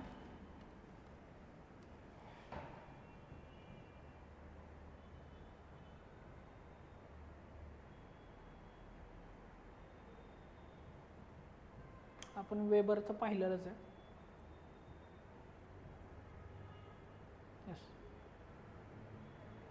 मर्टन, आपण हा जो क्वेश्चन आहे मर्टनचा, हा ग्रीन रिव्होल्यूशनच्या बाबतीत होता की ग्रीन रिव्होल्यूशनचे कसे प्रगट आणि अप्रगट कार्य आहेत, लॅटंट आणि मॅनिफेस्ट फंक्शन्स आहेत. तर मग आता ग्रीन रिव्होल्यूशनमुळे काय झालं, पहिलं फंक्शन काय झालं, ॲग्रिकल्चर प्रोडक्टिव्हिटी वाढली. हे सरळ कळतं ना, इझिली काढणारी गोष्ट आहे की हां हे असं झालं आहे. पण ज्या गोष्टी कळून येत नाहीत त्या काय आहेत, रिजनल इनइक्वॅलिटी. ग्रीन इव्हॉल्युशन झालं फक्त पंजाबपुरतं झालं किंवा यूपी बिहारपुरतं झालं किंवा उत्तर प्रदेशचा जो पश्चिमेकडचा पार्ट आहे त्याच्यासाठी झालं, बाकीच्या भारताचं काय. सो मग हे जे पॉईंट आहेत हे मर्टन काढतो, यावर काम करतो मर्टन, त्याच्यामुळे मर्टन वेगळा ठरतो. त्यानंतर आहे रेफरन्स ग्रुप, कन्फर्मिटी अँड डेव्हियन्स. आता समाजाने जे रूल्स सांगितले त्यानुसार जर मी वागलो तर मी काय केलं, मी कन्फर्मिटी दाखवली. जर मी समाजाने दिलेल्या रूल्सनुसार वागलो नाही तर मी डेव्हियन्स केलं, म्हणजे समाजापासून मी विचलित झालो, समाजाच्या नियमांनुसार वागलो नाही. फॉर एक्झाम्पल, जातीचे नियम काय सांगतात की जाती अंतर्गत विवाह करा, जातीच्या बाहेरचा विवाह करू नका. आता जर मी हे ऐकलं तर मी काय झालो, कन्फर्मिटीकडे गेलो. पण जर हे मी ऐकलं नाही तर काय झालं, मी डेव्हियन्स केलं, म्हणजे मी विचलन घडवून आणलं. तर मग याच्यामध्ये हा पॉईंट, म्हणजे मी लव्ह मॅरेज केलं किंवा कुणी प्रेमविवाह केला किंवा दुसऱ्या अशा कुठल्या पण घटकांना असू शकतं की ज्याच्यामध्ये कन्फर्मिटी आणि डेव्हियन्समध्ये तुम्ही बदल घडवून आणता. त्यानंतर आहे रेफरन्स ग्रुप.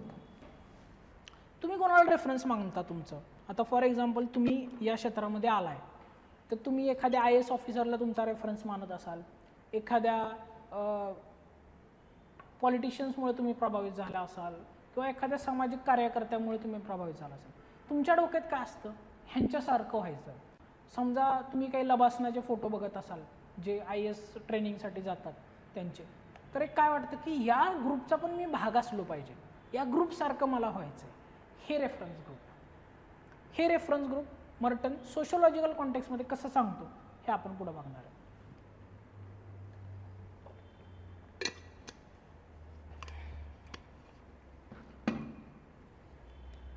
त्याचे काही माझ्याकडे आन्सर्स असतील.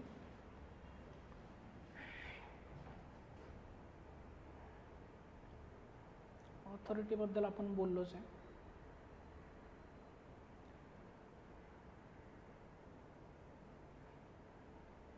हे मॅनिफेस्ट आणि लॅटेंट आपण मर्टनचं जे आत्ता बोललो त्याबद्दलचं आहे. प्रगट अपकार्य पण असतं, प्रकार्य पण असतं, अप्रगट प्रकार्य पण असतं आणि अपकार्य पण असतं. दोन्ही घटक होऊ शकतात. जसं की समलैंगिक गुन्हा हे गुन्हा नाही आहे आतानुसार, पूर्वी होता. मग त्याच्यामुळे प्रगट काय होऊ शकतं, प्रकार्य. जोडीदार निवडण्याचा हक्क तुम्हाला मिळाला, तुम्ही तुमचा जोडीदार निवडू शकता.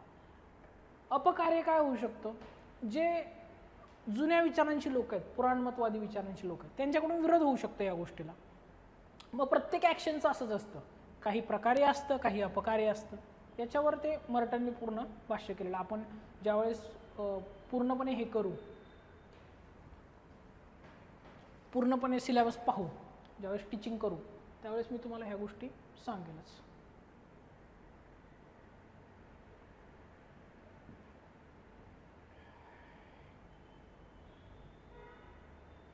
Reference group. यस, बॉलिवूड तुमचा रेफरन्स ग्रुप असू शकतो. बॉलिवूडवाले जसे कपडे घालतात तसे तुम्ही घालता, तसं तुम्ही वागता, तुमची लँग्वेज तशी होऊन जाते, तुमची लाईफस्टाईल तशी होऊन जाते.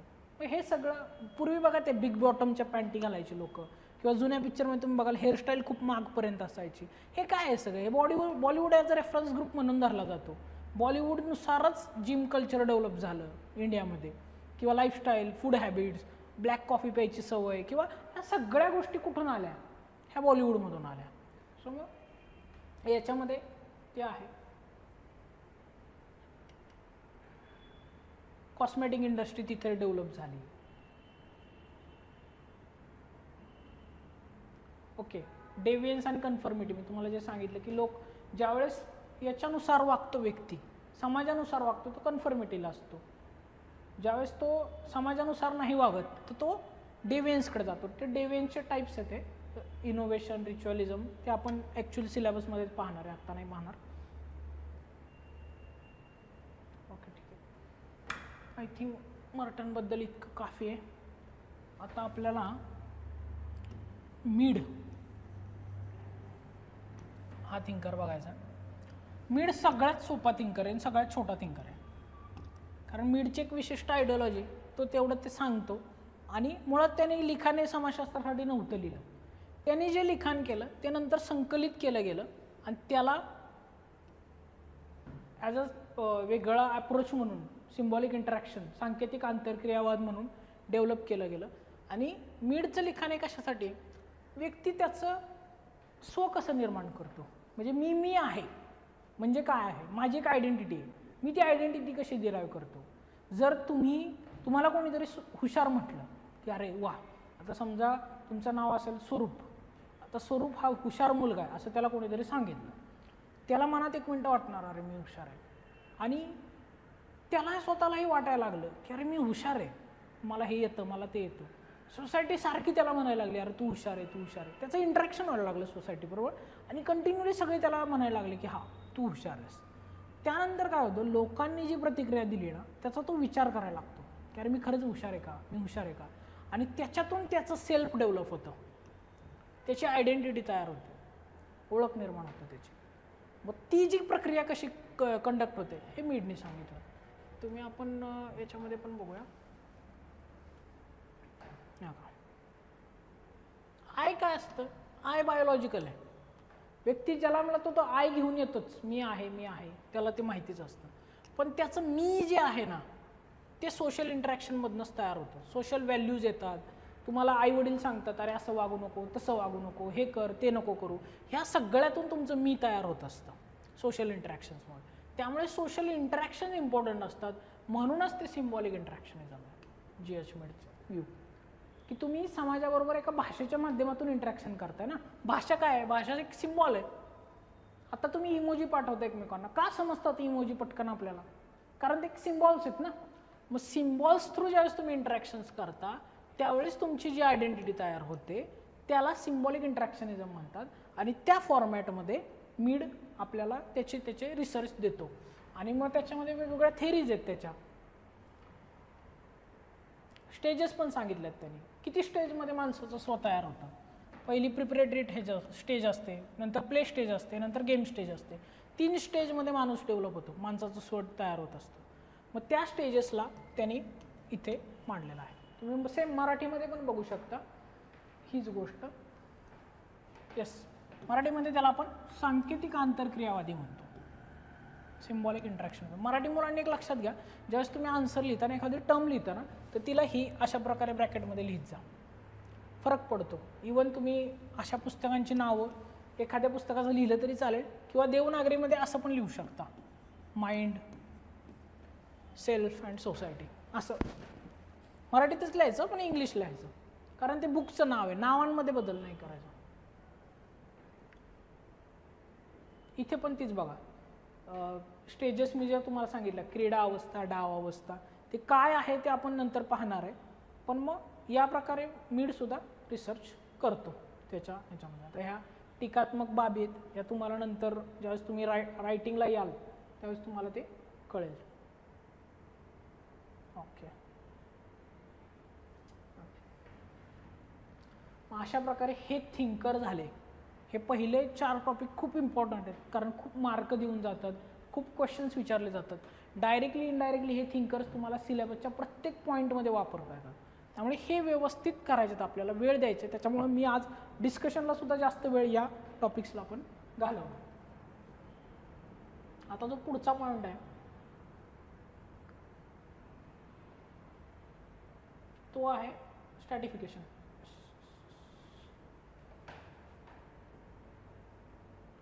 स्ट्रॅटिफिकेशन ज्याला सामाजिक स्तरीकरण म्हणतात. सोसायटी काय आहे, सोसायटी एका स्तरामध्ये निर्माण झाली. इथे एक स्तर आहे, इथे एक स्तर आहे, इथे एक स्तर आहे. आता हे स्तर कशाच्या बेसिसवर आहे, समजा आपण असं धरलं की याच्यामध्ये जाती व्यवस्था याच्या आधारावर स्तर आहेत, 1 2 3 4 5. मग इथे वेगवेगळ्या जातींचं अस्तित्व आहे. काही जातींना समाजाने उच्च मानलंय, काही जातींना समाजाने निम्न मानलंय. मग हे जे प्रकार आहे स्तर पाडायचं, त्याच्यामध्ये आपण हे पाहत असतो. म्हणजे स्तरीकरणामध्ये मुळात या घटकाभोवतीच केंद्रित झालेलं आहे स्तरीकरण. मग ते तुम्ही वर्ग आधारित बघा, लिंग आधारित स्तरीकरण बघा, प्रत्येक स्तरीकरण हे याच प्रकारे होतं. आता ते कसं होतं त्याच्यामध्ये काही आस्पेक्ट्स आहेत. इक्वॅलिटी पहिला आस्पेक्ट आहे की लोक समान कधी होतात, समानता कधी मानली जाते, समता कधी मानली जाते, हे आस्पेक्ट इथे येतात. इनइक्वॅलिटी, असमानता काय असते. प्रत्येक असमानता म्हणजे स्ट्रॅटिफिकेशन नव्हे किंवा हायरार्की नव्हे. का? फॉर एक्झाम्पल एखाद्याची हाईट कमी असेल, एखाद्याची हाईट जास्त असेल, हे स्तरीकरण होऊ शकतं का? नाही होऊ शकत. ही असमानता आहे ना, ते फक्त काही काळासाठी वेगळे आहेत. म्हणजे याचा अर्थ असा होत नाही की ते असमान आहे, हे आहेत, त्यांची एक हायरार्की झाली. आता याच्यात कोणाला जास्त श्रेष्ठ मानायचं, हे कमी हाईट आहे म्हणून याला कमी श्रेष्ठ मानायचं, जास्त हाईट आहे म्हणून याला मानायचं. पण हा इकॉनॉमिकली जास्त स्ट्रॉंग आहे, याच्याकडे पैसा आहे, प्रतिष्ठा आहे, पद आहे, याच्याकडे काहीच नाही आहे समजा, तर कशाला तुम्ही जास्त महत्त्व द्याल? पण याच्यासाठी ही असमानता आहे. असमानता म्हणजे स्ट्रॅटिफिकेशन नव्हे किंवा असमानता म्हणजे हायरार्की नव्हे. हायरार्की कधी होते? ज्यावेळेस एक श्रीमंत वर्गातला व्यक्ती असतो, उच्चभ्रू वर्गातला व्यक्ती असतो, हायर क्लास, अप्पर क्लास, आणि एक असतो गरीब व्यक्ती असतो. त्यावेळेस यांच्यामधली जी दरी दिसून येते ठळकपणे, कळतं की अरे हा खूप उच्च भाग आहे समाजाचा आणि हा निम्न भाग आहे समाजाचा. त्यावेळेस हायरार्की तयार होते. हायरार्की अधिकारांच्या वितरणामुळे तयार होते. या व्यक्तीकडे अधिकार जास्त आहेत या व्यक्तीच्या तुलनेमध्ये, मग ते आर्थिक अधिकार असतील, राजकीय अधिकार असतील, त्याचं प्रेशर असेल, स्वतःची पद प्रतिष्ठा असेल, ह्या सगळ्यांमुळे तो वरती आहे. मग ही झाली हायरार्की. एक्सक्लुजन काय? तुम्हाला जर समाजाने सामावूनच घेतलं नाही, त्याच्यामध्ये समाजाने तुम्हाला बाजूला काढलं तर तुम्ही एक्सक्लूड होता. तुम्हाला समाजामध्ये सहभागित्व मिळत नाही. का मिळत नाही? का? तर तुमच्याकडे अधिकार नसतील, तुमच्याकडे पैसा नसतो, तुमच्याकडे पद प्रतिष्ठा नसते, याच्यामुळे असेल. फॉर एक्झाम्पल, एखादा झोपडपट्टीमध्ये राहणारा व्यक्ती आहे, तर जे सण समारंभ चांगल्या समाजामधून येणारा व्यक्ती साजरे करू शकतो, ते करण्यावर याला मर्यादा असतात. किंवा एखादा अस्पृश्य जातीतील व्यक्ती असेल, आत्ता तसं होत नाही, पण पूर्वी असं होत होतं की अस्पृश्यांना पूर्णपणे समाजामध्ये इन्क्लुजन नव्हतं, ते एक्सक्लूड केले जायचे. किंवा एखादी अपंग व्यक्ती असेल, तिला पूर्णपणे समाजाचा भाग होता येत नाही, तिला काही ॲस्पेक्टमुळे मर्यादा येतात, आणि त्या मर्यादा ज्याच्यामुळे येतात त्याला एक्सक्लुजन म्हणतात. त्यानंतर इथं दारिद्र्य. आता ही टर्म तर वाचल्या वाचल्या समजून जाते आपल्याला की दारिद्र्य काय. दारिद्र्यामुळे काय होतं? तुम्हाला तुमची वर्ग संरचनेमध्ये स्थान निम्न राहतं, तुम्हाला सोयीसुविधा प्राप्त होत नाही, तुमचं राहणीमान खराब होतं, तुमचं शिक्षण व्यवस्था खराब होतं, तुम्ही एका सापळ्यामध्ये अडकता. याला दारिद्र्याचं सायकल म्हणतो आपण, विशियस सायकल ऑफ पॉवर्टी, ज्याच्यामध्ये तुम्ही दारिद्र्यात आहात, पॉवर्टीमध्ये आहात. त्याच्यामुळे तुमचं एज्युकेशन खूप कमी दर्जाचं आहे. एज्युकेशन कमी दर्जाचं आहे म्हणून तुम्हाला जॉब नाही, जॉब नाही म्हणून तुम्ही दारिद्र्यात. हे कंटिन्यू चालत राहतं. याला पॉवर्टीमध्ये आपण घेतो, कन्सिडर करतो. एक थिंकर आहे, त्यांचं असं म्हणणं आहे की पॉवर्टी म्हणजे फक्त तुम्ही या संसाधनांमुळे पॉवर्टीमध्ये आहेत असं नाही आहे. तुम्ही पॉवर्टीमध्ये कधी कधी असता ज्यावेळेस तुमची संस्कृती दारिद्र्याची होईल. दारिद्र्याची संस्कृती म्हणजे काय? की तुम्हाला गरिबी आवडायला लागते, तुमच्यामध्ये एक लाजरे बुजरेपणा येतो की नको, कशाला, वेगळं काय करायला नको, हाय त्यात समाधानी राहू, मिळतंय ना सरकारकडून काय, असंही टीका केली जाते दारिद्र्यावर, की या लोकांना सुद्धा या दारिद्र्यामधून बाहेर यायची इच्छा नाही, असं लेविस म्हणतो. त्याच्यामुळे पॉवर्टी ॲज अ कल्चर, दारिद्र्याची संस्कृती, ही त्याची थेरी आहे, आपण ती पुढे बघणारच आहे. ती काही मेजर थेरी नाही आहे, बट ॲज अ पॉईंट म्हणून तुम्ही डिस्कस करू शकता. डेप्रिवेशन, वंचितता. तुम्हाला काही घटकांपासून वंचित ठेवलं जातं, तुमच्यापासून अधिकार काढून घेतले जातात, तुम्हाला काही अधिकार दिले जात नाहीत, सुविधा दिल्या जात नाहीत, सगळ्या घटकांपासून तुम्ही वंचित होता. शिक्षणापासून वंचित होता, सामाजिक सहभागापासून वंचित होता. हे सगळं काय हे इथं आपण स्टडी करणार आहे. फार अवघड नाही आहेत हे टॉपिक, सगळे सोपे आहेत. मी जसं बोलतोय ऑलमोस्ट तसेच टॉपिक्स आहेत. पुढे जर तुम्ही जाल, थेरीज ऑफ स्ट्रॅटिफिकेशन. आता जे मगाशी आपण जे थिंकर्स बघितले त्यांनी काही स्ट्रॅटिफिकेशनच्या थेरी दिल्या.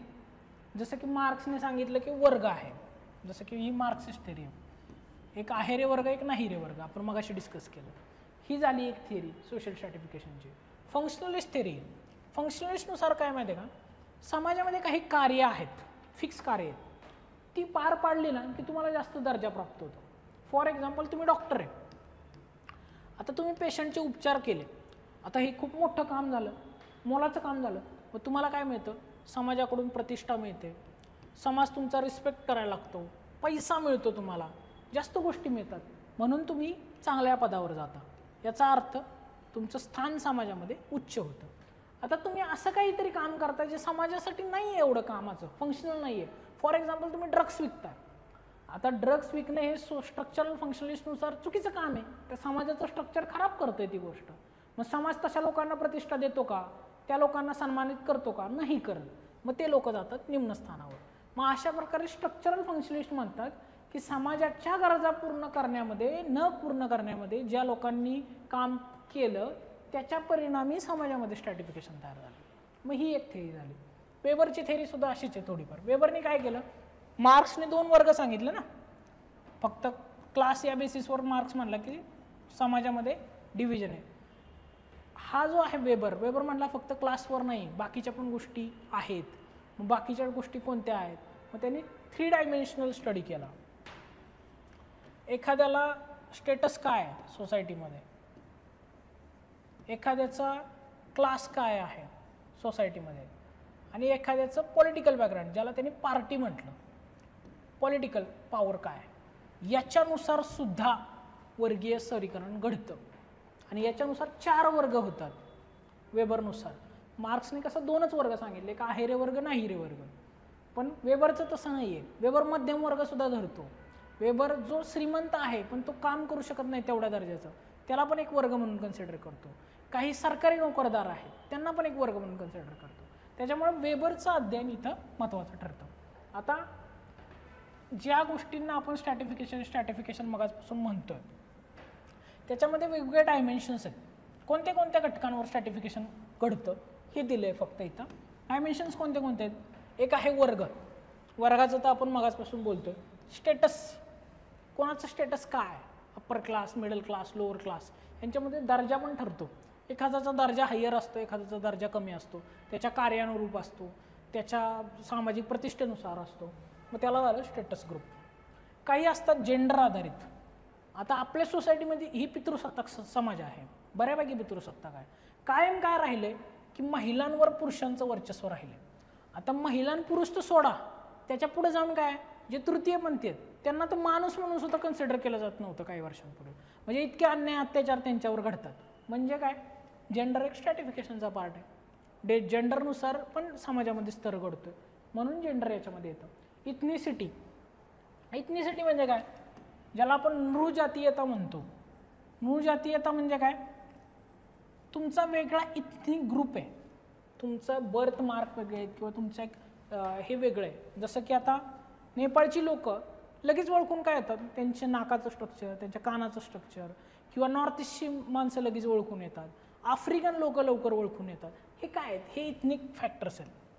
त्यांच्या शरीर रचनेनुसार, त्यांच्या राहणीमानानुसार त्यांच्यामध्ये ते बदल झालेले आहेत. त्यांची संस्कृती, इथनिकमध्ये मेजर येतो कल्चरल अस्पेक्ट. त्यांचं कल्चर पूर्णपणे वेगळं असतं. साऊथ इंडियन आणि नॉर्थ इंडियन का वेगळे आहेत, इथनिक फॅक्टर्स आहेत त्यांच्यामध्ये. त्यांचं कल्चरकडे बघायचा दृष्टिकोन वेगळा आहे, नॉर्थ इंडियाचा वेगळा आहे, तर ते इथनिक फॅक्टरमध्ये येतात. रेस, आता मध्यंतरी तुम्ही US मध्ये बघा, ती कृष्णवर्णीयांची जी चळवळ झाली होती, ब्लॅक्स लाईव्ज मॅटर म्हणून, तर ती जी होती ती रेशियल चळवळ होती की ज्याच्यामध्ये रेस हा मेजर फॅक्टर होता. की जे गोऱ्या वंशाचे लोक होते त्यांनी जे कृष्णवर्णीय वंशाचे लोक होते त्यांच्यावर अन्याय करायला सुरुवात केली होती, किंवा पूर्वीच्या काळी ते केलं पण होतं. गुलामगिरीचा समाज त्यांच्याकडे होते, गुलाम असायचे आफ्रिकेमध्ये, आफ्रिकेतनं आणलेले. तर ते झालं रेशियल डिस्क्रिमिनेशन आहे. तर मग या प्रकारे हे डायमेन्शन्स आपण इथं डिस्कस करत असतो. आता कालही मी डिस्कस करताना एक गोष्ट सांगितली होती की ठीक आहे, हे डिस्क्रिमिनेशन आहे, सोसायटी वेगवेगळ्या पार्टमध्ये डिवाईड झाली आहे, पण स्टील सोसायटीमध्ये तुम्हाला एक चान्स मिळतो.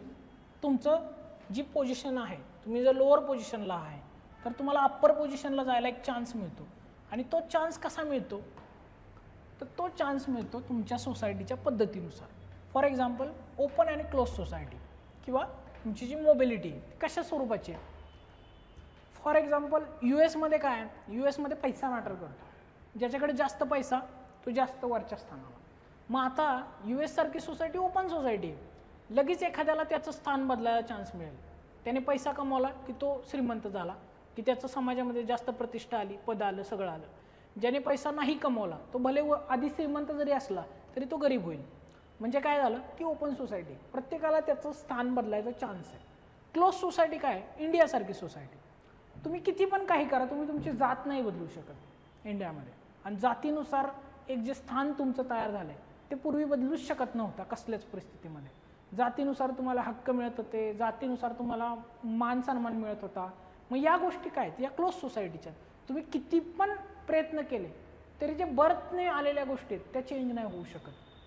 तर मग ही झाली क्लोज सोसायटी. आजही भारतीय समाजामध्ये काही व्यवसाय हे विशिष्ट जातीचेच लोक करू शकतात, सगळेजण नाही करू शकत, भले ते किती चांगले वाईट कसे असले तरी. मग त्याला क्लोज सिस्टीम म्हणतात. मग या आस्पेक्टवर आपण इथे स्ट्रॅटिफिकेशन मोबिलिटी या टॉपिकमध्ये डिस्कस करणार आहे. आता पुढे ज्यावेळेस तुम्ही जाता त्यावेळेस येतं वर्क अँड इकॉनॉमिक लाईफ. हा सगळ्यात इझी आणि कमी वेळामध्ये होणारा टॉपिक आहे. याच्यावर क्वेश्चनसुद्धा खूप डायनेमिक असतात. आता याच्यामध्ये थोडीशी हिस्ट्री दिली, जास्त क्वेश्चन्स कधी येत नाहीत हिस्ट्रीवर याच्या. Slave society, feudal society, industrial society, मी जे मगाशी तुम्हाला दाखवलं होतं, मार्क्सने सांगितलेलं. मार्क्स म्हणतो या प्रत्येक टाईपमधून मानवी समाज गेला आहे, या प्रत्येक टाईपमधनं इंडिव्हिज्युअल क्लासेस आलेले आहेत. मग ते कसे आले, काय आले, ते इथं आहे. Social organisation. ऑर्गनायझेशन म्हणजे काय असतं, एका ठराविक कामासाठी ज्यावेळेस लोक एकत्र येतात आणि ते एकत्र येऊन ज्यावेळेस काम डिवाईड करतात, कामाचं स्वरूप ठरवतात, जे काय करायचं त्याच्यामध्ये त्यांचं डिव्हिजन ऑफ लेबर होतं, ते असतं ऑर्गनायझेशन ऑफ वर्क. तुम्ही काम कसं अलोकेट करताय लोकांमध्ये, काम कसं करताय, हे सगळं इथं आहे.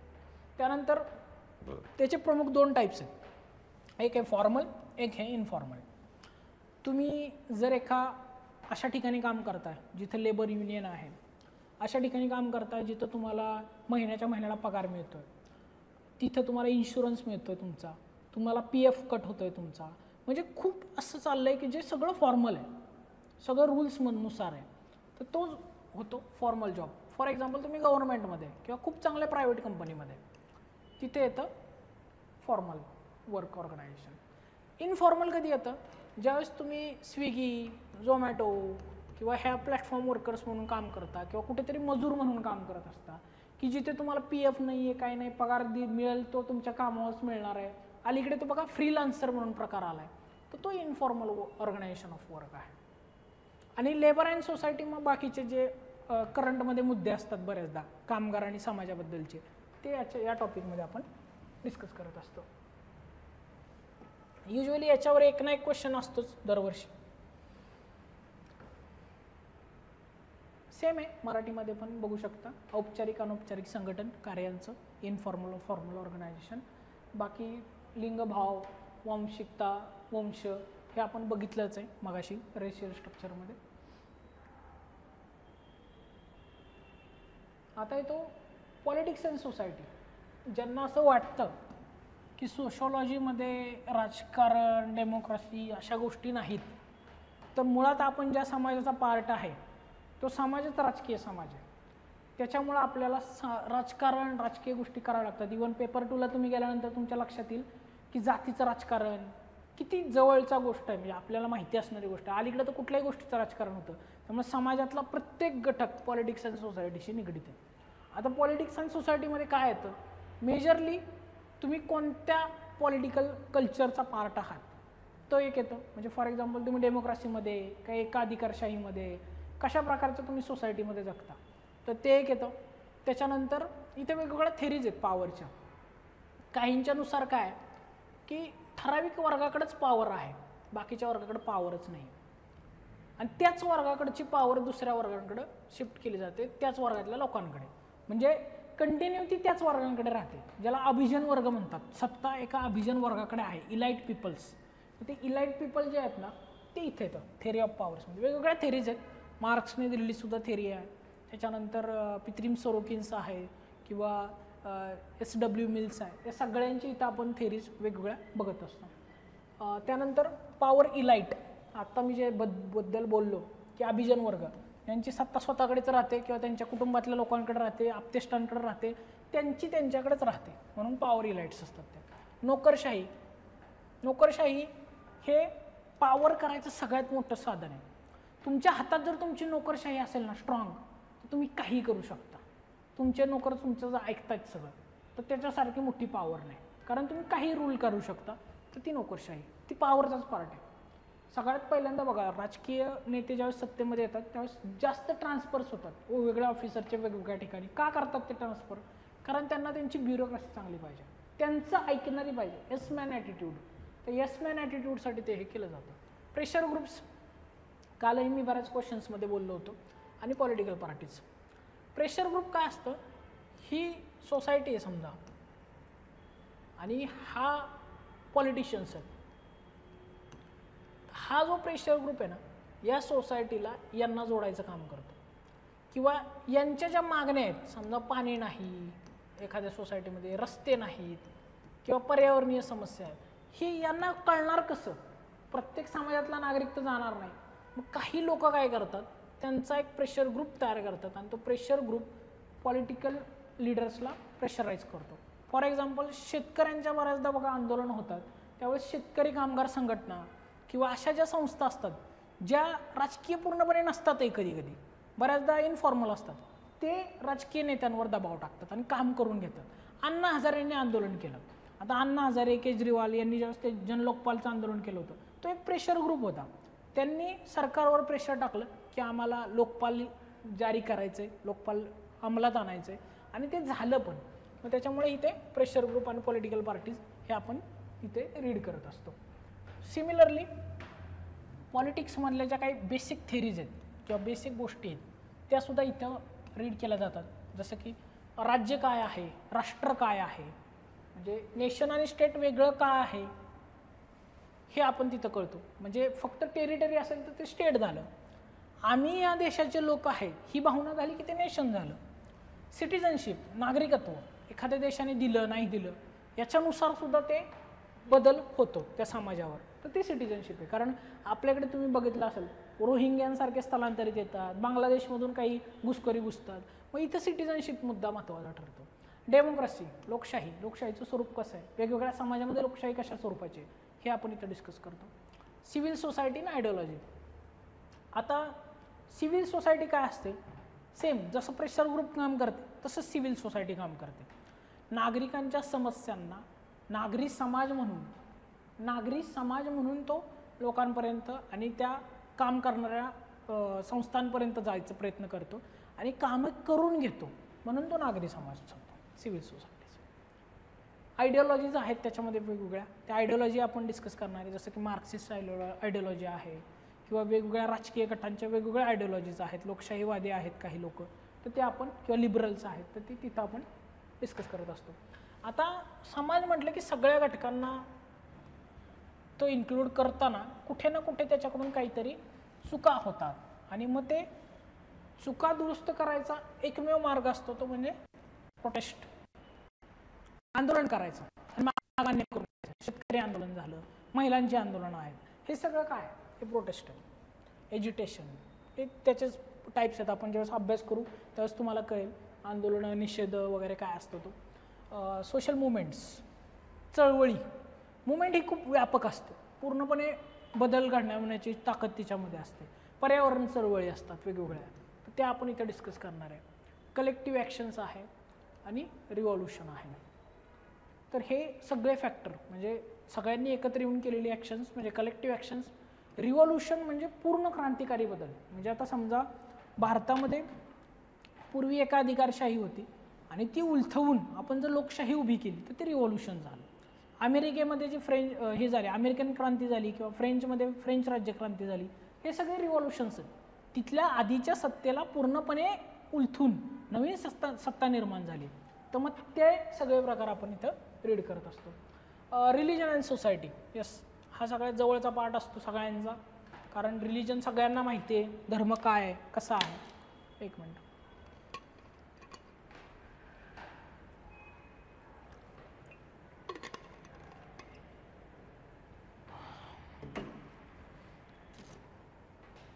आता वेगवेगळ्या थेरीज आहेत. धर्म निर्माण कसा झाला, म्हणजे मी जसं तुम्हाला मगाशी सांगितलं की डर्कहाइम म्हणतो की धर्म हा माणसानेच निर्माण केला आहे, धर्म हा त्या समाजानेच निर्माण केला आहे.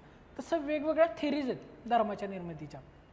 कोण म्हणतं भूताखेतांवर विश्वास ठेवून काहींनी धर्म तयार केला, कोण म्हणतं पर्यावरणावर विश्वास ठेवून धर्म तयार झाला आहे, निसर्गातले वेगवेगळे फॅक्टर्सला भिवून धर्म तयार झाला आहे, वीज, वारा, पाणी, पाऊस या फॅक्टरला बघून. तर मग त्याचे प्रकार आहेत वेगवेगळे.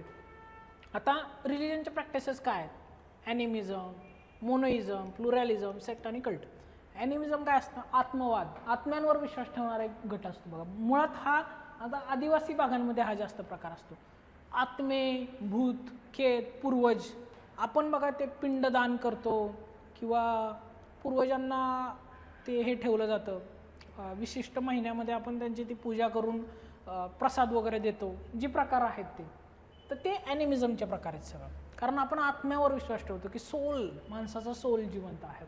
मोनोइझम, एकेश्वरवाद, की माझाच देव बरोबर आहे, मी ज्या देवाची पूजा करतो, असे मानणारे सुद्धा लोक आहेत. दुसऱ्या कुठल्या देवाला मानतच नाही, एकच ईश्वर आहे. आता हे बऱ्याच धर्मामध्ये ही संकल्पना आहे, तुम्हाला माहिती पण असेल. प्लुरॅलिझम, एक्सक्यूज मी, हा जो अनेकांतवाद जो आहे, हा अनेकांतवाद काय सांगतो की फक्त माझ्या धर्मामध्ये देव नाही आहे, इतर धर्मांमध्ये पण देव आहे. सत्याकडे जाण्याचे खूप सारे मार्ग आहेत आणि त्यातल्या एका मार्गाने मी चाललोय असा मानणारा हा प्लुरॅलिझम असतो. आणि प्लुरॅलिझममध्ये अनेकांतवाद, जैन धर्मामध्ये खूप फेमस आहे अनेकांतवाद, तो येतो. सेक्ट आणि कल्ट म्हणजे काय? अलीकडे काय झालंय, अलीकडं मूळ धर्मामध्ये खूप सारे धर्मगुरू तयार झाले, त्यांनी स्वतःची एक आयडिओलॉजी तयार केली आणि त्या आयडिओलॉजीनुसार ते प्रवचन, उपासना पद्धती वगैरे करतात. आता वारकरी एक पंथ आहे, असे खूप छोटे छोटे पंथ तयार झाले. मग या पंथांना आपण कशामध्ये धरतो? सेक्ट आणि कल्टमध्ये धरतो. आता हे जर तुम्ही पुढे बघाल, मॉडर्न सोसायटीमधला रिलिजन बघाल, तर मॉडर्न सोसायटीमध्ये रिलिजनमध्ये काय चेंजेस झाले धर्मामध्ये? तर रिलिजनमध्ये विज्ञान आणि विज्ञानामध्ये रिलिजन आलाय खूप साऱ्या धर्मामध्ये. आता ऑनलाईन सुद्धा बरेच धर्मगुरू त्यांचे लेक्चर्स देतात. मग हे काय झालं? सायन्स तुम्ही वापरताय त्याच्यामध्ये. काही ठिकाणी धर्म हे पूर्णपणे वेगळं मानलं जातं आणि विज्ञान वेगळं मानलं जातं. धर्माविना विज्ञान वेगळं आहे किंवा विज्ञानामुळे धर्म वेगळा असं मानलं जातं. पण काही ठराविक जण आहे याच्यामधला जोड भाग सांगतात की हा दोन्हींचा सहसंबंध आहे, की विज्ञानाविना धर्म अंध आहे, धर्माविना विज्ञान अपंग आहे, असं ते एक मानलं जातं.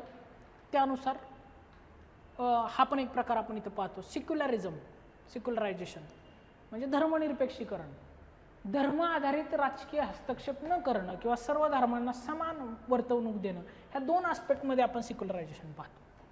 अलीकडे खूप वेळा आपण म्हणतो ना, सिक्युलर थॉट ठेवा, धार्मिक विचार नका करू किंवा धार्मिक उग्र विचार नका करू, ते सगळं सेक्युलरायझेशनमध्ये केलं जातं. पण असे सुद्धा काही लोक आहेत की जे रिलिजियस रिवायवलिझम आणि फंडामेंटलिझमकडे जातात.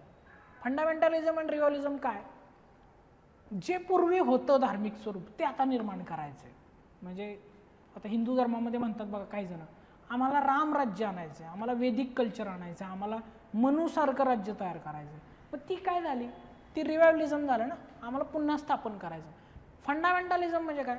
एखादा धार्मिक ग्रंथ असतो, त्या धार्मिक ग्रंथामध्ये जसे विचार दिलेत अगदी त्याच विचारानुसार मला वागायचं आहे, त्याच विचारांना जसं शब्दशः अर्थ त्याचा घ्यायचा आहे मला, तर हा प्रकार येतो फंडामेंटलिझम. आणि फंडामेंटलिझम दहशतवादाला पूरक ठरतो. कारण एका पुस्तकामध्ये दिलेला कुठल्या तरी थॉटने प्रेरित होऊन काही लोक जे कार्य करायला जातात त्यांनी जो अर्थ काढलाय त्यानुसार, ते झालं फंडामेंटलिझम. सो मग हे आस्पेक्ट या टॉपिकमध्ये आपण कव्हर करत असतो. आता येतो systems of kinship. System of kinship काय? कुटुंब व्यवस्था, नातेदारी व्यवस्था तुमची कशी आहे. मराठीमध्ये पण बघा तुम्ही इथं.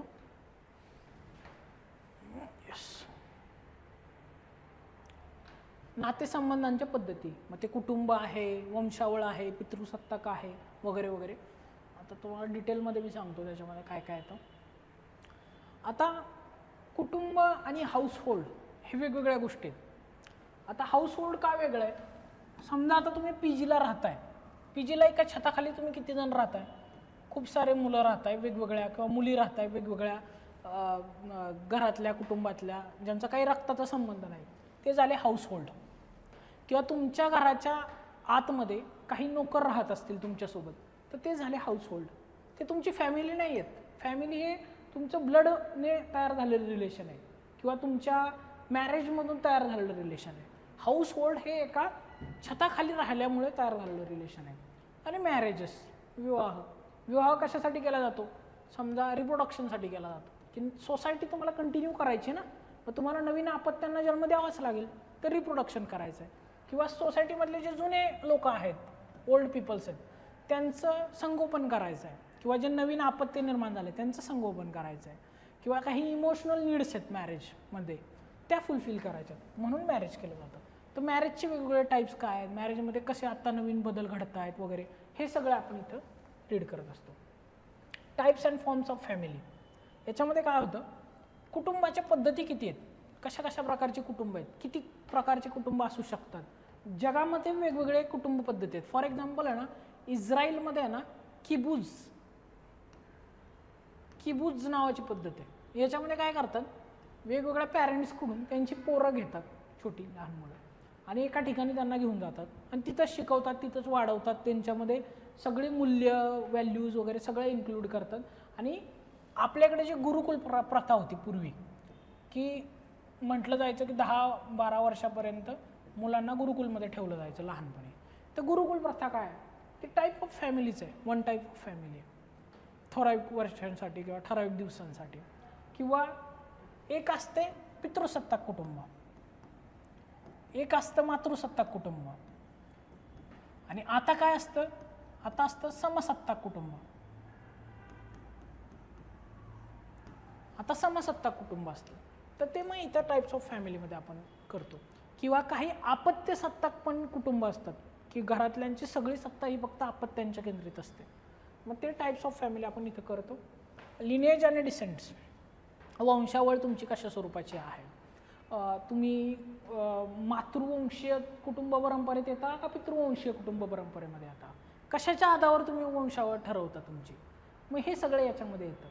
काही जण हे आपल्याकडे तुम्ही ऐकलं असेल खूप सारं नाव, सूर्यवंशी, चंद्रवंशी, ही नावं ऐकली असेल तुम्ही. ही काय आहेत, हे विशिष्ट वंशाला विशिष्ट चिन्हांशी जोडलं गेलेलं आहे, की आम्ही हे सूर्याचे वंशज, आम्ही हे चंद्राचे वंशज असंही मानणार आहे. काही रामवंशीय पण असतात, आणि काही हे आपल्याकडे ऋषी परंपरेमधनं पण तयार झालेली कुटुंब आहेत, की ऋषी शिष्य गुरु परंपरेमधनं तयार झालेली पण वंशावळ आहे. मग त्यांना मानून जर कोणी बनवलेली असेल, सप्तऋषी परंपरा, अशा वेगवेगळ्या परंपरा येतात, ते इथं आपण लिनिएज आणि डिसेंटमध्ये करत असतो. त्यानंतर मी मगाशी म्हटल्याप्रमाणे पॅट्रियार्की, पितृसत्ताक परंपरा, सेक्शुअल डिव्हिजन ऑफ लेबर, दोन प्रकारचे कामं असतात. एक असतं इकॉनॉमिक काम, एक असतं रिप्रोडक्शनचं काम, ज्याला आपण म्हणतो प्रजोत्पादन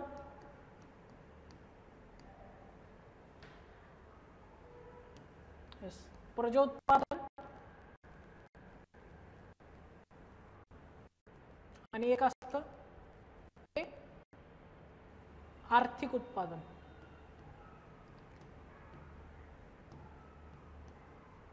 प्रजोत्पादन म्हणजे रिप्रोडक्टिव्ह आणि आर्थिक उत्पादन म्हणजे प्रोडक्टिव्ह, जे इकॉनॉमिक प्रोडक्शन आहे, ते दोन. या दोन कॉमनमध्ये काय असतं, जनरली हे आपल्याकडे फिमेल सेंट्रिक आहे प्रजोत्पादन, आणि आर्थिक उत्पादन आहे हे मेल सेंट्रिक आहे, की नवरा कमवायसाठी बाहेर जाईल. हे जे स्ट्रक्चर आहे त्याला पॅट्रियार्की इन सेक्शुअल डिव्हिजनमध्ये धरलं जातं, की सेक्शुअल डिव्हिजनमध्ये पॅट्रियार्की कसा रोल प्ले करते. मेजरली हा टॉपिक इकडे कव्हर जास्त होतो. येस. त्यानंतर कंटेम्पररी ट्रेंड्स, जे काय न्यू ट्रेंड्स आहेत सोसायटीमध्ये, या सगळ्या फॅक्टरमध्ये आपण जे आत्तापर्यंत पाहिले फॅमिलीमध्ये, याच्यामध्ये त्या सगळ्या फॅक्टर्सला आपण इथे डिस्कस करतो.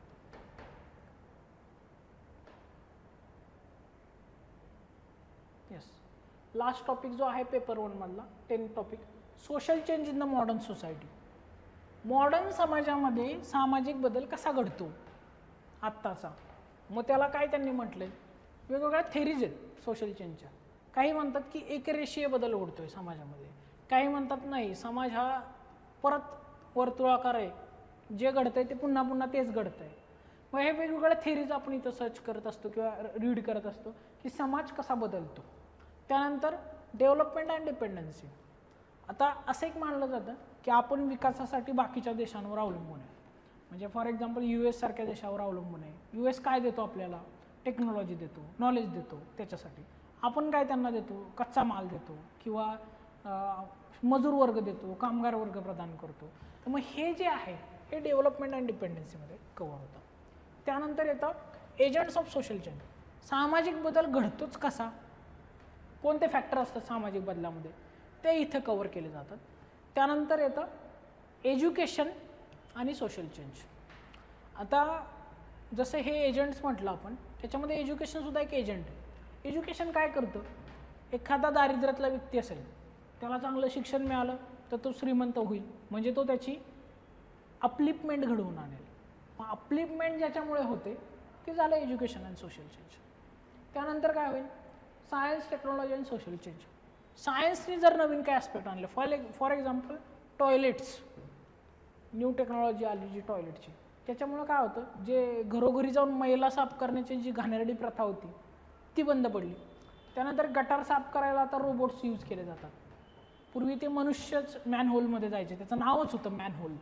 सो मग हे सायन्स अँड टेक्नॉलॉजी चेंज आहेत जे सोसायटीवर परिणाम करणार आहेत, सोशल स्ट्रक्चरवर परिणाम करणार आहेत. किंवा वुमन्ससाठी काय, आता वुमन्स आता पूर्वी काय व्हायचं, जे मेन्शुरल सायकल होतं त्यांचं, त्या पिरियडमध्ये ते बाहेर जाऊ शकत नव्हते किंवा त्यांच्यावर एक रेस्ट्रिक्शन आणलं जायचं. आता काय सॅनिटरी पॅड्स आहेत त्यांना बाहेर जाण्यासाठी किंवा वर्किंग करण्यासाठी, वर्किंग वुमन्सला वेगवेगळ्या फॅसिलिटीज आहेत. तर मग ह्या गोष्टी कशा सोशल चेंज घडवून आणतायत, ह्या सगळ्या फॅक्टरला इथे हा खूप डायनॅमिक फॅक्टर आहे. याच्यावर जनरली करंट अफेअरवरचेच क्वेश्चन असतात, पण स्टॅटिकचा आपल्याला एक आधार मिळतो या क्वेश्चन्समध्ये. तर हा पेपर 1चा सिलेबस आपण पूर्णपणे डिस्कस केलेला आहे. आता आपण पेपर 2चा सुद्धा डिस्कस करणार आहे.